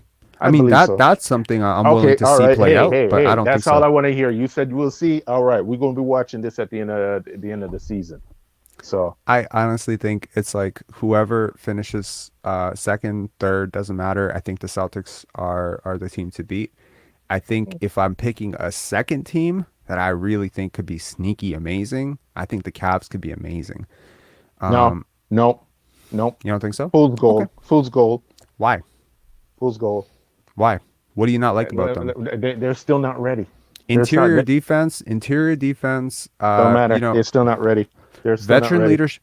Bro, have you seen Donovan Mitchell in the playoffs? Yeah, and he has not made it all the way yet. They're still not ready. He's been playing with Rudy Gobert, man. Give him a break. He's been amazing. I mean, his playoff scoring is right there with the greatest of all time. And I'm being straight up when I say that. His efficiency, his shot volume, everything is up there. This is some Highlander kind of thing. There can only be one, and he ain't it. I mean, who's it? MJ? Well, I agree with you when it comes to the Celtics, but to me, the next one after that is the Bucks. I'll take the Bucks over the Cavs. It's possible. Okay, for sure. But you got to see how Middleton's playing. I like their top four, but after that top four, Middleton looks good for even though he's rusty. I'm looking at Middleton when he played. What was it, yesterday?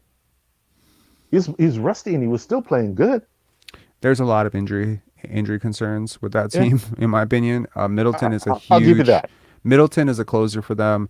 I don't know if they're like. I don't like Giannis's usage. I feel like it's absurdly high for a guy with that sort of skill level. I think another sneaky good team could be Philly. I really like what they found with DeAnthony Melton. I think Joel Embiid is amazing. I think Harden has got something going this year, and I feel like and bringing Tyrese Maxey off the bench if they didn't bring him. He volunteered because he wanted to deal with the politics over there. So he went to them and said, "Okay, put me on the bench." Great. I mean, but whatever way it happened, he really wanted to do it? He just did it just because he's a young dude on there, but he didn't really want to do it. I mean, in all honesty, he's a really, really good kid and a really smart I'll give him that. So, he's a good kid. But he probably sees the writing that him and James Harden defensively is a liability. You said the right words right there. He sees the writing. He's reading the tea leaves. So he decided to say, "Hey, Melton's amazing." I feel like people don't rate the guy properly, but he's really good. DeAnthony Melton is like if I was hoping we were going to trade for him, and when I saw that Philly traded for him, I was like, shit, because he is like a legit. In my opinion, he's like Fred VanVleet. Like in my opinion, he's like similar. like Just level. taller. Just taller, just a little bit taller. Like defensive, he does a lot of like really good connective stuff. I just feel like any team's better with him than without him. Surprised the Grizzlies let him go. I believe he was on the Grizzlies last year. Yeah, it was a trade. Yeah, but still Danny letting him Green go. for him. Yeah. Still letting him go, I feel like is a mistake. I think they got a pick out of that, if I remember correctly. They obviously did because Danny Green's not playing, but yeah, I feel like he's the type of guy that the Raptors needed. That's that level of player, that level of impact player. So kind of like a Precious Achiuwa and Otto Porter. Even right now, would you say, okay, if you had a chance to upgrade, would you take Melton over, say, give me a package of Kem Birch this is the problem. I wouldn't because you're not going to get him for Malachi and Kem Birch. Number one, you're not going to get him for that. You have to add in bingo. Yeah. And I'm not trying to get rid of picks right now because I feel like future pick. Here's the thing. Right now, there's two directions I can go. And none of them involve standing pat. Number one, tear it down. Tear it down, start parting out pieces, get picks. Okay? That's direction tear it down, one. how does that affect your future pick? Tearing it down, affecting your future pick. Of course like it helps. A pick 3 year out, 4 year out. You can gamble with that. Why gamble? Why gamble? Not? You don't know what injury is going to happen. That's what picks are. Anyways, you're gambling. Okay, because you don't know if it's really going to come through. Anyways. Okay, let me ask you a question. Okay, here's a question for a question. Okay, do you think that the Memphis Grizzlies, when they had the number 2 pick in the 2003 draft, which would have been either LeBron, Darko, Bosch, Melo, whoever they would have picked, right? That big draft. Do you know that they had to surrender that pick to Detroit, be part of a completely bullshit trade? Here's another question. When the Raptors won the title, do you remember that, right? They gave up the pick for the next year. Right. Imagine if they had given up the pick for 2021. That would have been Scottie Barnes. Yeah. Right? So, there's what I'm saying. You don't know. But there's no way in hell that a team you don't know with if you're Kyle doing bad Lowry. at that year, yeah. Well, but that's what I'm saying. Yeah. There's no way that you could have expected that a team with Kyle Lowry, Pascal Siakam, Kawhi Leonard, Marc Gasol. There's no way you could have predicted that by 2021 that team would be in the lottery. You could not have predicted it. So that's why I don't like gambling with future picks. Number one. Number two, Stepien rule makes it very difficult to trade those picks. The minute hold on a second. The Marc Gasol wasn't on the team when we were in the lottery, if I remember correctly. I think we finally reached our final. No, he was. No, that's not what I'm saying. I'm saying that when you had Marc Gasol, we traded picks. We traded a pick for him, and we traded a pick for Kawhi. Right. We traded 2 picks. Okay, that's correct. The point is that we traded our pick for that year, and I think we traded like a future pick. I can't remember exactly what the pick was. Yeah, but the prediction is you're not going to be bad for that year that you traded the pick, and that technically we were correct. That year that our pick was traded for. But that's what I'm talking about. You said gamble with the future. I'm telling you why I think gambling with the future is two-pronged mess. Number one is for the reason that I'm saying is because you never know. Number two, when a star becomes available, now you're a team that can't offer as many picks. Now let's say, for instance, let's just say hypothetically, name me one star that you think could be available in the next 18 months apart from Trae Young.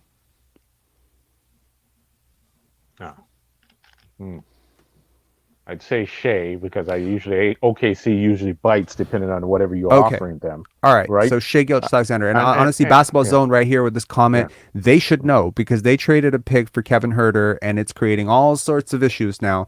Not that Kevin Huerter is not worth it. Kevin Huerter is totally worth it. But the pick that they dealt is the reason why they're having some trouble now, probably with trades. Because, so here's the thing. Let's say, for instance, the Raptors tomorrow, they decide, okay, we want Miles Turner, we want so-and-so, whatever, we want an upgrade. I mean, you're not getting Miles Turner for one pick. I still don't think Miles Turner is even a good pick when I'm looking at it.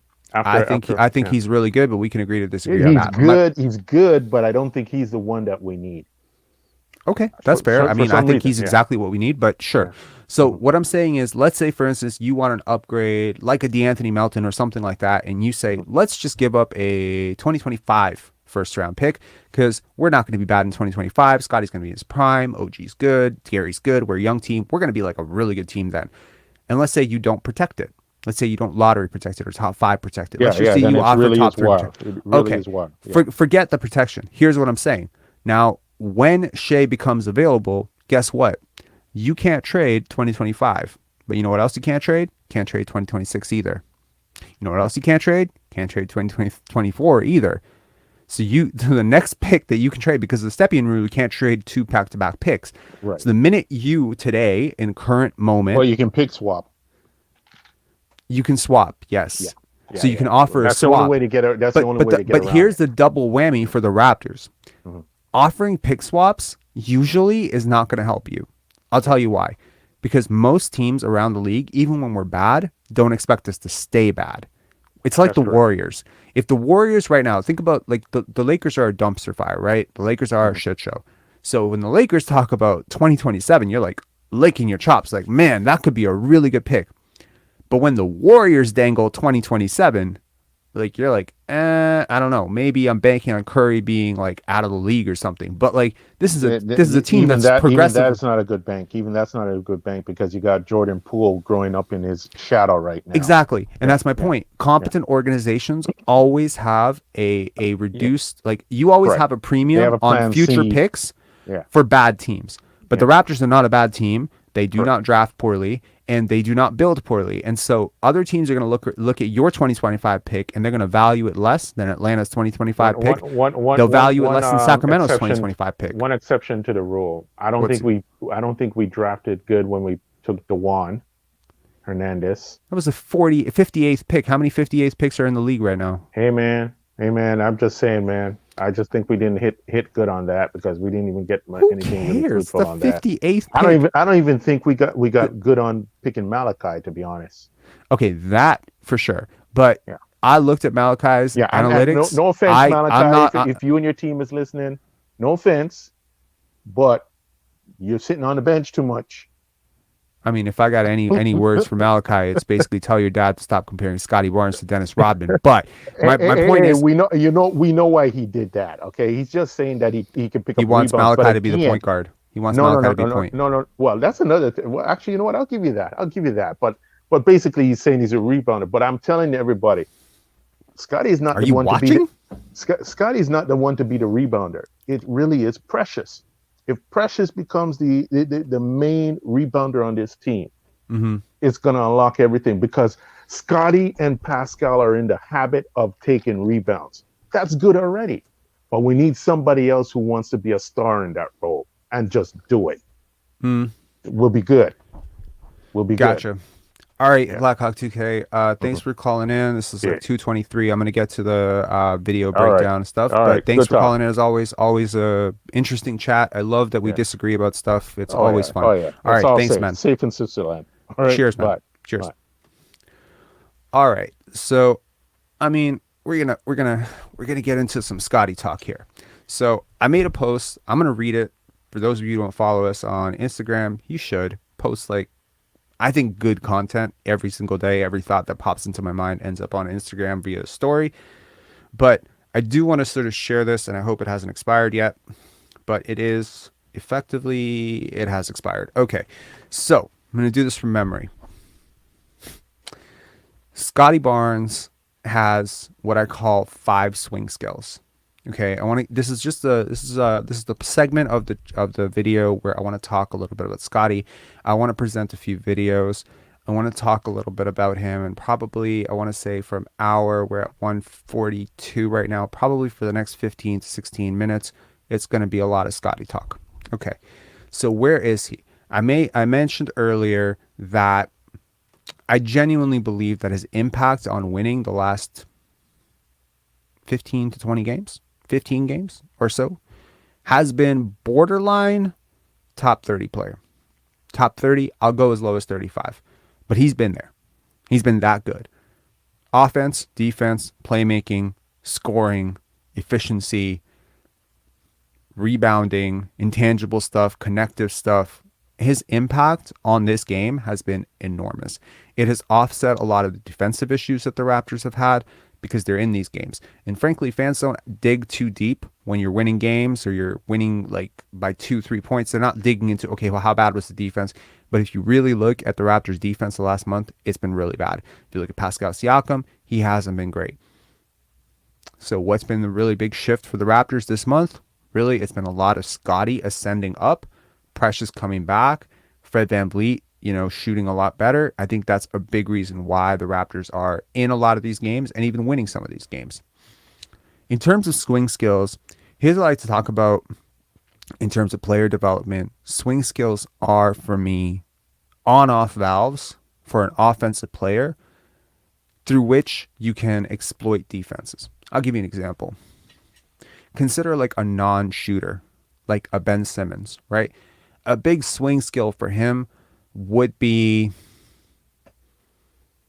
willingness to take 2 to 3 threes a game at like 32%. I think it would open up so much. You would have to change the way you cover him if he could do that, right? But he's not doing that, so it's another thing. Free throws. Free throw shooting for Ben Simmons would be a huge thing. Offensive aggression, assertion. These are all swing skills. Now, a lot of players don't have very many swing skills. And if you're into cars, think of like most players like the body, like what it is. Think of it without the engine, without the ignition, without the suspension, without all that stuff. I don't know a lot about cars, so I'm just talking out of my ass. But realistically, think of it as the body. That's the most it can ever be. You're never going to be able to rig a Toyota Prius to be a Ferrari. It just doesn't work that way, right? When you draft top 5 guys, they have a lot of swing skills. A lot of swing skills. When you think about guys picked in the top 5, like even the ones that didn't work out, like a Marvin Bagley, there's a reason these guys got picked that high. They had potential. But what is potential really is the number of swing skills that a player has that can make them a certain type of player. Okay. Now here are, in my opinion, I believe Scottie has 5 swing skills. 5 things that if he gets it, it's going to level up. Now, every single time he levels up, it changes the class of player he's going to be. I want to preface this by saying very few players ever maximize all their swing skills. When you think about players who come out of the draft, when you think about a Shaq, you're like, man, if Shaq could have only hit free throws at an above average rate, if Shaq could have ever gotten into shape, it's crazy to think that he might have been the greatest player of all time, but he really could have been. He wasn't, but he could have been. Kobe, different story. He hit on all his swings. Because Kobe and Shaq, a lot of people argue Kobe's better than Shaq. But when you compare them as prospects coming into the draft, there's no way in hell that should have happened. One guy just worked, in my opinion, a lot harder than the other guy. That's the swing skill argument. With Scottie, the 5 swing skills are as follows. Please bear with me if I forget one, but I remember this being a very coherent thought. Number 1, ball handling.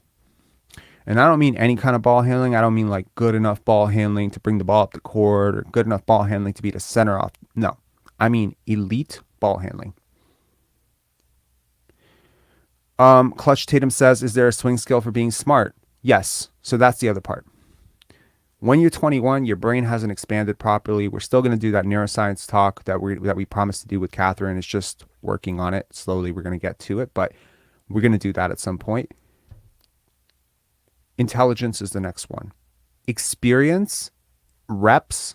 Now you got to understand, this is how many times has Scottie Barnes faced up against Draymond Green? Every time you face up against Draymond Green or you face up against Jason Tatum, you'll learn certain things that you didn't know the time before. You watch film, you're like, oh, that guy likes to go left on that move. He likes to go right on that move. He's like really he's like, he turns this way. This is how I had success. This is how I didn't have success. That's just experience. That one swing skill, in my opinion, is really big with a guy who's really smart, really young, this good, this early. You always look at guys like that and you're like, man, if he gets better at nothing, if Scottie Barnes just coasts for the rest of his career, that one swing skill based on how much he studies the game, watches the game, loves the game, that's going to be pretty obvious for him that 1 of 5, he's definitely going to hit on. The rest of these are all variables. Third swing skill, get way stronger and quicker. Now I got to be honest, like He's pretty strong, but he can get stronger. He's strong enough right now, he can bully guards and he can bully some forwards. But I've seen him go up against a really good defender in the post and kind of get moved. Now, one of the good things about him is that his post touch and dexterity around the rim is really good. But one of the things I've noticed about him is also that he tends to stay on balance on most of his moves. When he goes up left hook, right hook, floater, he's usually not falling away or falling out of bounds or falling down. He's usually upright. He maintains. So he's got strong base. He needs to get just a little bit stronger to maximize that. The other part of that equation is also get quicker. He needs to get more athletic. I know it's crazy to say for a guy who broke a lot of records athletically in the testing, but he can get a little bit quicker, a little bit twitchier. This might be something as simple as changing his diet. A lot of players, listen to Dirk Nowitzki talk about how he changed his diet from one thing to another later on.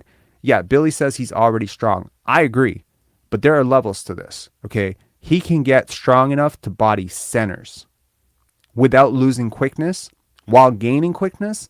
Now you've entered a completely different stratosphere. He's already strong. If you play 2K, think of this like badges. Let's say right now, strength and quickness badge, he has like a silver. He needs to get to Hall of Fame. He needs to get up there to the point where nobody can stop him in the post. We need to get to a point where Kawhi or Draymond have him in the post and he can maintain position. Because you don't want a guy, for that guy to become unguardable, he needs to be able to do that. To follow up on the dribbling stuff, when I say like he needs to improve his handle, he needs to get tight enough with his handle that he basically can dribble low enough to get past really strong point of attack defenders that are smaller than him. Because I'll tell you right now, if he doesn't get that handle up a level, it's going to get exposed in the playoffs. I promise you. You're going to put a small defender on him. You're going to take him completely out of the game.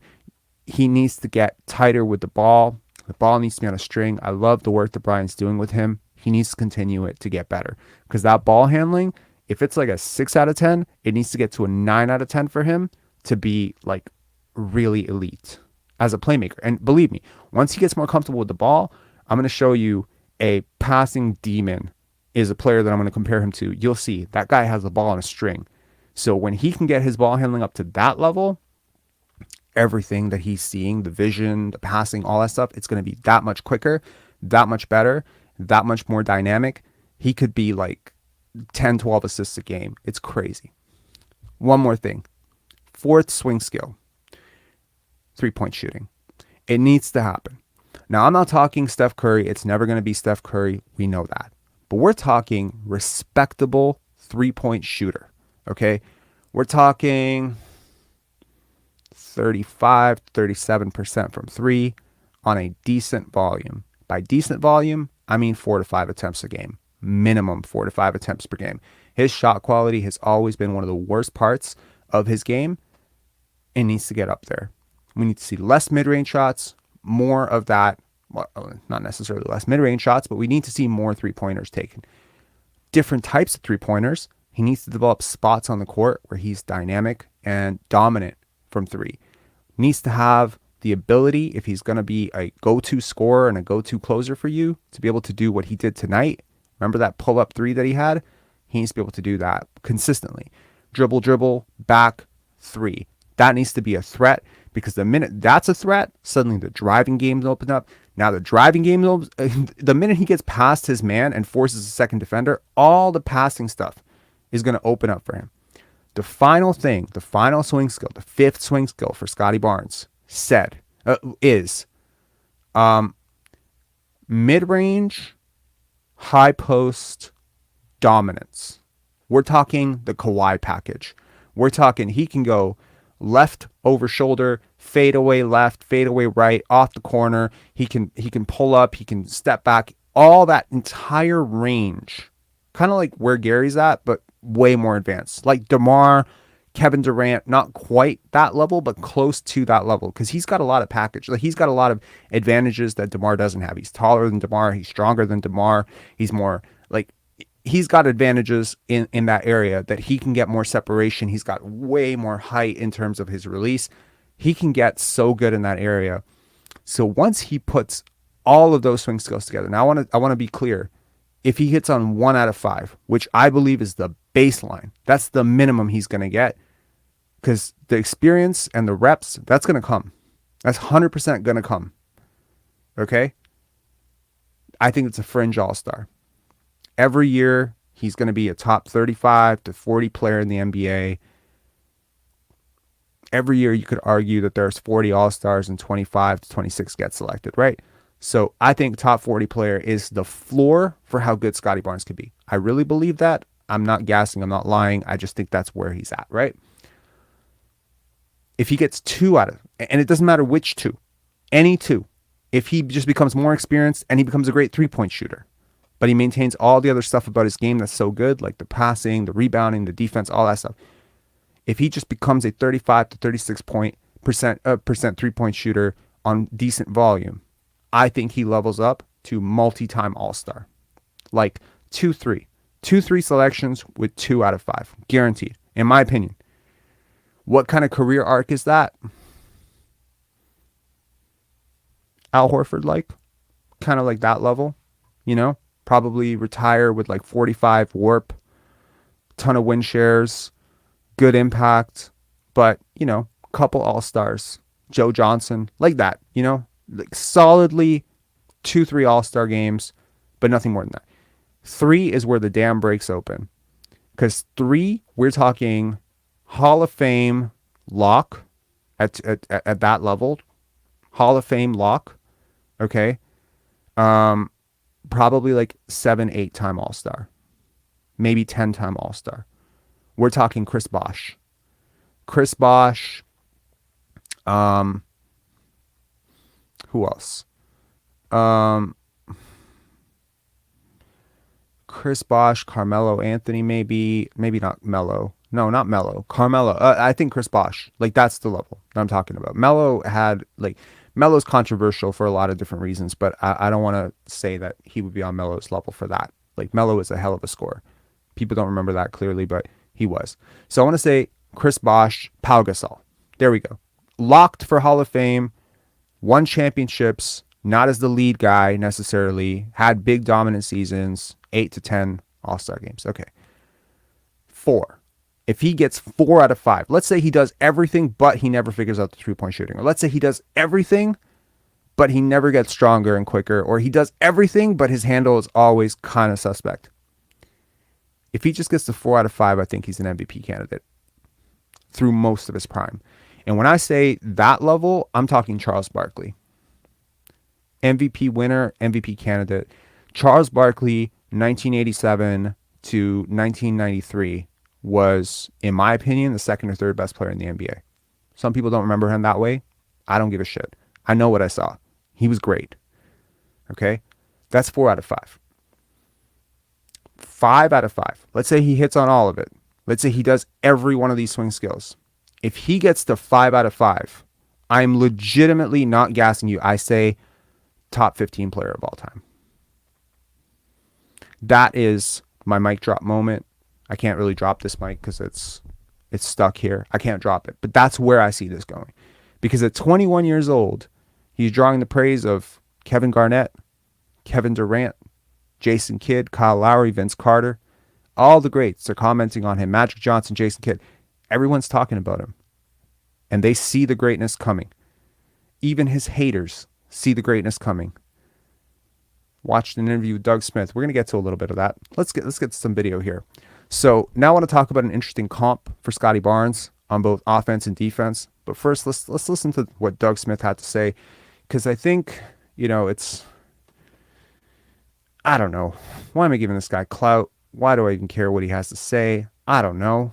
But let's hear what he has to say anyway, because it's plenty stupid. All right. From what Gym Rat, first at the gym kind of guy, right? Loves to play. Here we go. Again, I mean, this is interesting.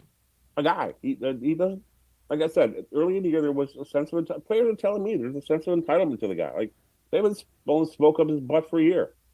So you can't let him get away with that. And I think somebody must have got to him, people around him, people in the organization, because he's been brilliant the last 10 days. So first of all, that's a lie. I just want to call that out for what it is. That's a lie. He's been great for about 45 days, And every single time Doug Smith brings this up in a tweet, he always adjusts the timeline to minimize it, which is such bullshit. I just want to call it out for what it is. Bro, a week ago you said he's been good for like 2 weeks. How is it that a week later he's been good for 10 days? Would you say 5 to 10 days? I feel like this guy's crazy.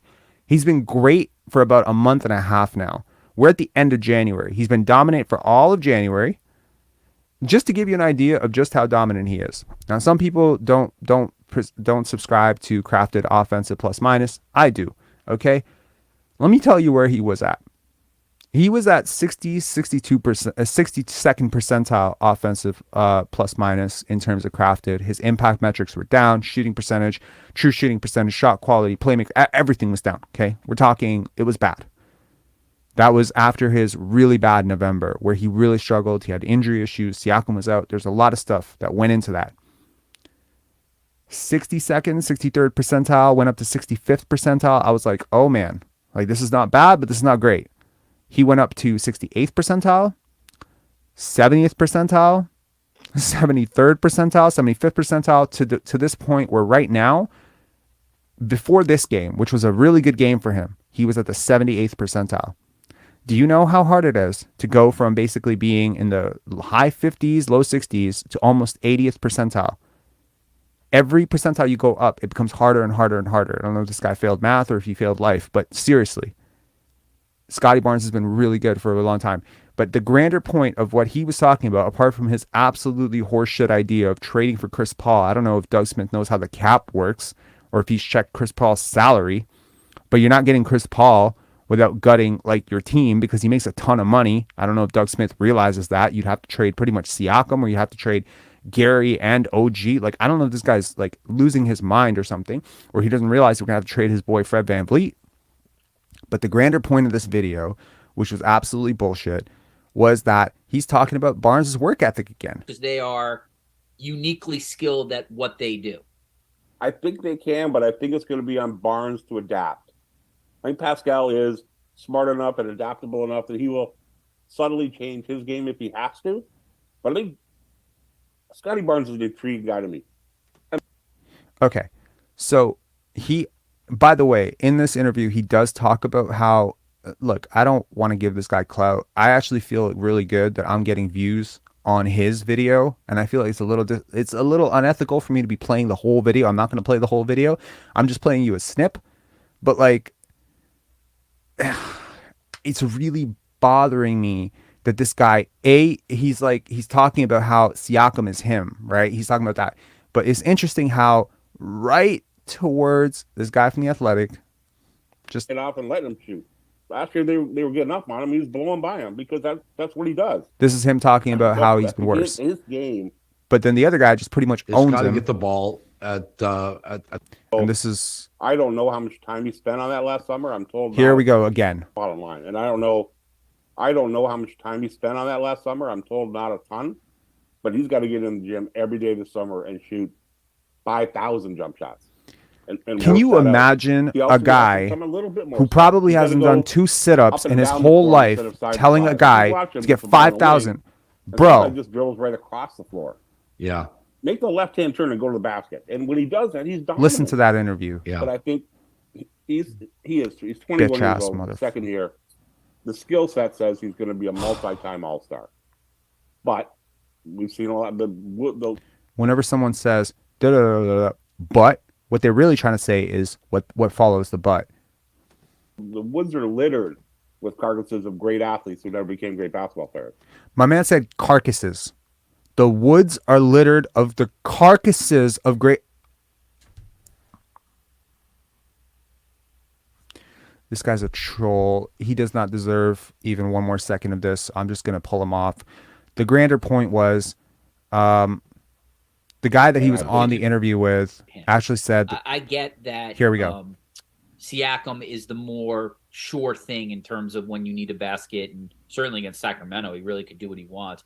But I think in order for you to ultimately get to where you hope to be, the more that Scottie can be the facilitator, the more the ball can be in his hands, particularly in big moments, I think the more that his development quickens. And the other thing, Doug, And that was the grander point of it. That even on, honestly, like these podcasts with Doug Smith are usually like very, very stupid. They all ask him like, hey, you cover the team, you're watching the team, what do you think? You clearly know what you're talking about. You clearly don't. But I would be surprised if Doug Smith knows what a travel is, man. Like, if you listen to this guy, you're crazy. I mean, if you take him seriously, you're crazy, in my opinion. So dumb. So dumb. So poorly researched, man. So poorly researched. Does not, just advancing his bullshit agenda. But the guy he's on the podcast with makes a lot of sense, right? At some point, you're going to have to transition over to Barnes being your lead playmaker and initiator, because the team is obviously showing you over the last month, not the last 5-10 days, Doug Smith, the last month, actually last month and a half, that they're actually really, really good when he initiates, when he playmakes. Now, here's an interesting thing. We talked about it in a previous show, how Daryl Morey had a rule. Okay, this is a rule where when you're doing draft comps, right, you can't compare players to a player of the same ethnicity. Now, I know this is from a single game, but he has such a, like, a team dynamic. He's, look at that pass. Okay. Okay, that jump shot is so funky looking. I'm just trying to see if... Okay, guys, hang on. My bad. This is not a proper... I'm going to pull up an actual highlight of him, which will show more of the passes and stuff. I apologize. Let me show you first his defensive comp, which is Bobby Jones. Now, when you watch Bobby Jones play defense, to some of you who probably never even heard of Bobby Jones, I think you're going to be pretty shocked. But this is Bobby Jones' defensive highlights. And this is, I'm not the first person to make this comp. The person to make this comp initially was Ben Taylor from Thinking Basketball. And if you watch Bobby Jones play defense, you're going to see a lot of Scottie Barnes in him.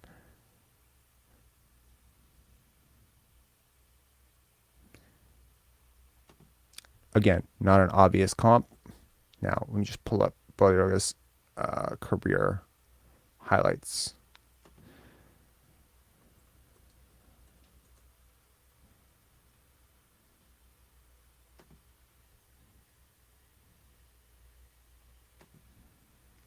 Got it.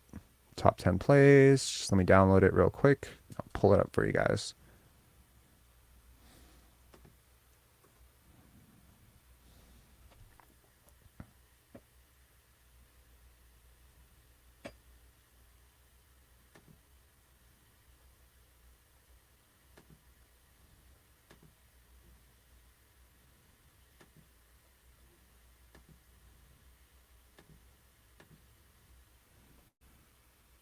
Got it.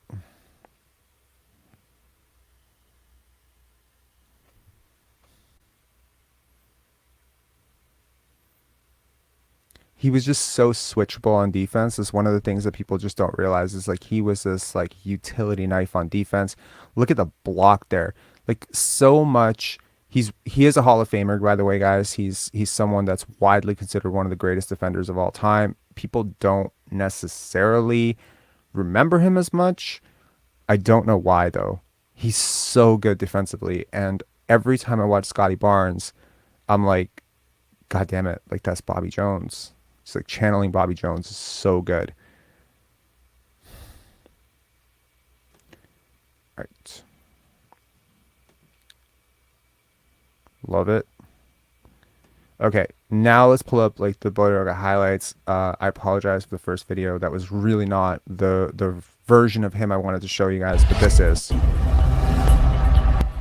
So shout outs to the Ultimate Mix here. Watch him play, man. He's look at that pass. Like look at the ball handling. He's got the ball in a string. You telling me this doesn't remind you of Scottie Barnes? Look at him.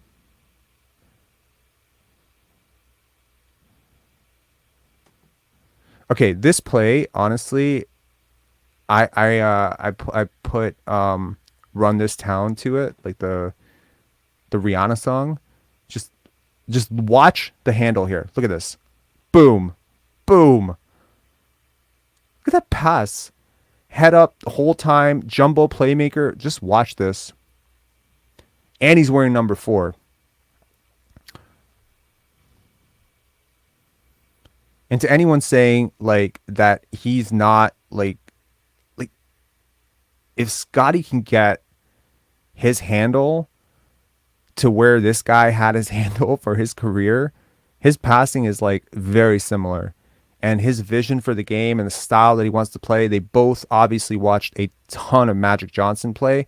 Neither is quite Magic, but like this, like the like look at how he boom, pump fake, boom, to the glass. So much of this is Scottie. Look at that. Boom, boom, boom. Just a dribble, counter, shake, shimmy. Like it's like this.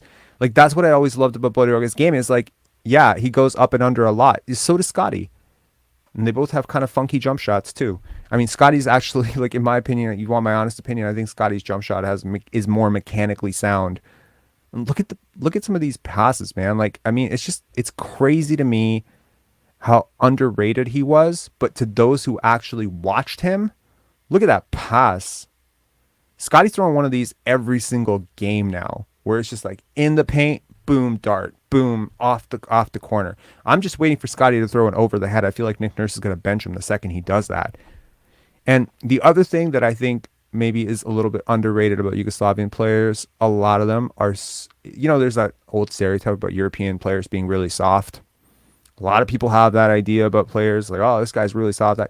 Not Yugoslavian players, man. Not Serbian, Croatian players. Totally different breed. Like Jokic, Luka. This guy. These guys were not soft. Okay, they're like hard nosed. They're grinders. They like contact. They're not soft players at all. They're not huge floppers, although some of them are floppers.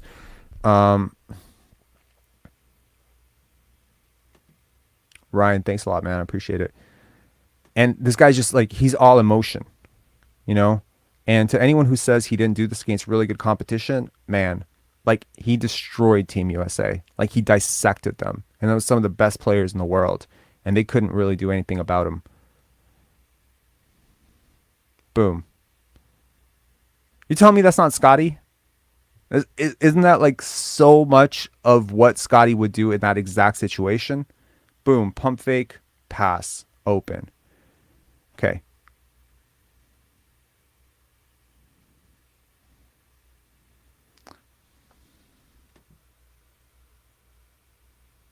I want to come to America. Some guys just really didn't want to come to America, and that's just the truth. So yeah, so I don't want to take this stream forever. I realize some people probably don't necessarily even want to see this guy play, but I just think that this is a way more. Look at that pass. Oh my God. Some of these passes, bro. You guys remember Sham God? This is the original Sham God. Like when European players hear Sham God, they think this. Boom.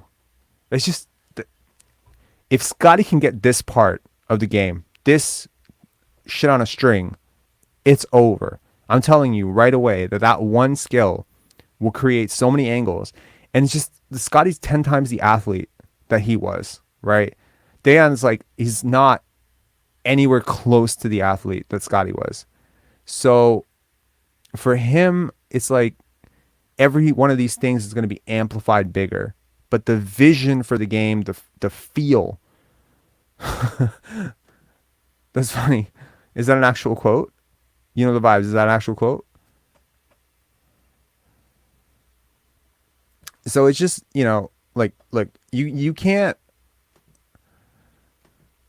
There's a thing called feel, IQ, touch, whatever the hell you want to call it. You can't teach it, right? It's just innate. Guys are born with it. It's how they see the game. Him knowing exactly how a defender is going to react. It's vision, right? So, and he's just, boom. Like knowing to step into that gap. Like if you really break that down, like just slow this down for a second. Number one, left, right, right? Boom. Now where's the defender coming? Where's the gap? Now, great players, they process this at an obscene level. Like I was never like this. I don't think most people are like this. But I feel like the great ones, like a Magic, like a Bird, like Jordan, and I don't want to put this guy in the same conversation as those guys, but in terms of vision for the game, he had that. Sabonis. These guys, they're processing. This is all happening super fast to us, but in super slow motion for him. And look how he finds the gap. There's 3 defenders. He's an unathletic European guy, right? Look how he manages it. Boom. Shed one, move into the other, go to the basket. It took 1, 2, 3. To process that in real time with real legitimate size at the rim as an undersized guy, I feel like most people, they don't have the presence of mind to go left, right there. Like, look at how he processes this move right there. Boom. Defender, boom, step through, under. You can't. It takes real feel to process the game in this way. Anyway, thanks for indulging. I really wanted to show that because I think that Dan Balyoga and I think that those two are, in my opinion, the right comps for Scottie. We can all talk Kawhi. I've never seen a player with more wildly dissimilar comps than Scottie. We've heard Giannis, we've heard Kawhi, we've heard Magic, Pippen, we've heard Draymond, Dennis Rodman, Paul George, Tracy McGrady. He's been compared to so many people. So legitimately, I don't think he's really any of them. I kind of buy what Brian was saying, that he's going to be a combination of this guy and that guy, and probably like he's going to be a one-on-one. He's going to be his own dude, right? Basketball Zone, thank you very much, man. So I just and Billy says they probably got the basketball IQ from playing soccer. That's where you get footwork from, and I agree. A lot of the playmaking from soccer translates to basketball. I agree. It's and the same thing with football, right? You'd be kidding if you're not seeing Scottie take the ball, palm it, boom, dart it like 2-3 times every single game. He's throwing one of those passes. That pass to Precious Achiuwa today, oh my God, that pass was insanity. Like, he was basically eye level with the rim when he threw that alley-oop. Like, I know that it probably didn't catch SportsCenter's highlight because it's just an alley-oop. It's a guy throwing an alley-oop, but it should. The absurd vision that it took to make that pass. Anyway, so we're 2 hours and 20 minutes into the stream. I want to thank everybody who called. Please give this a like if you can. I would really appreciate it a lot. I feel like this was a fun chat. I really do. I think this is a good, like, lively mood chat. I'd like to be mindful of the fact that, it's late, obviously. So to those of you who have stuck up on the East Coast, I know we have a lot of international followers, but to those of you who are actually in Toronto staying up with me until 3 a.m. to do this, thank you very much. I really appreciate it. To the people who, donated from the super chat, thank you so much. It obviously goes a really long way. We're trying to grow this channel out, so if you haven't subscribed, obviously, please subscribe. If you watch this, please subscribe. And I hope you got something out of this chat. I certainly did. And I'll catch you guys tomorrow night, same time, same place. All right, cheers, and let the tank roll on. All right, make sure to hit like. Cheers, guys.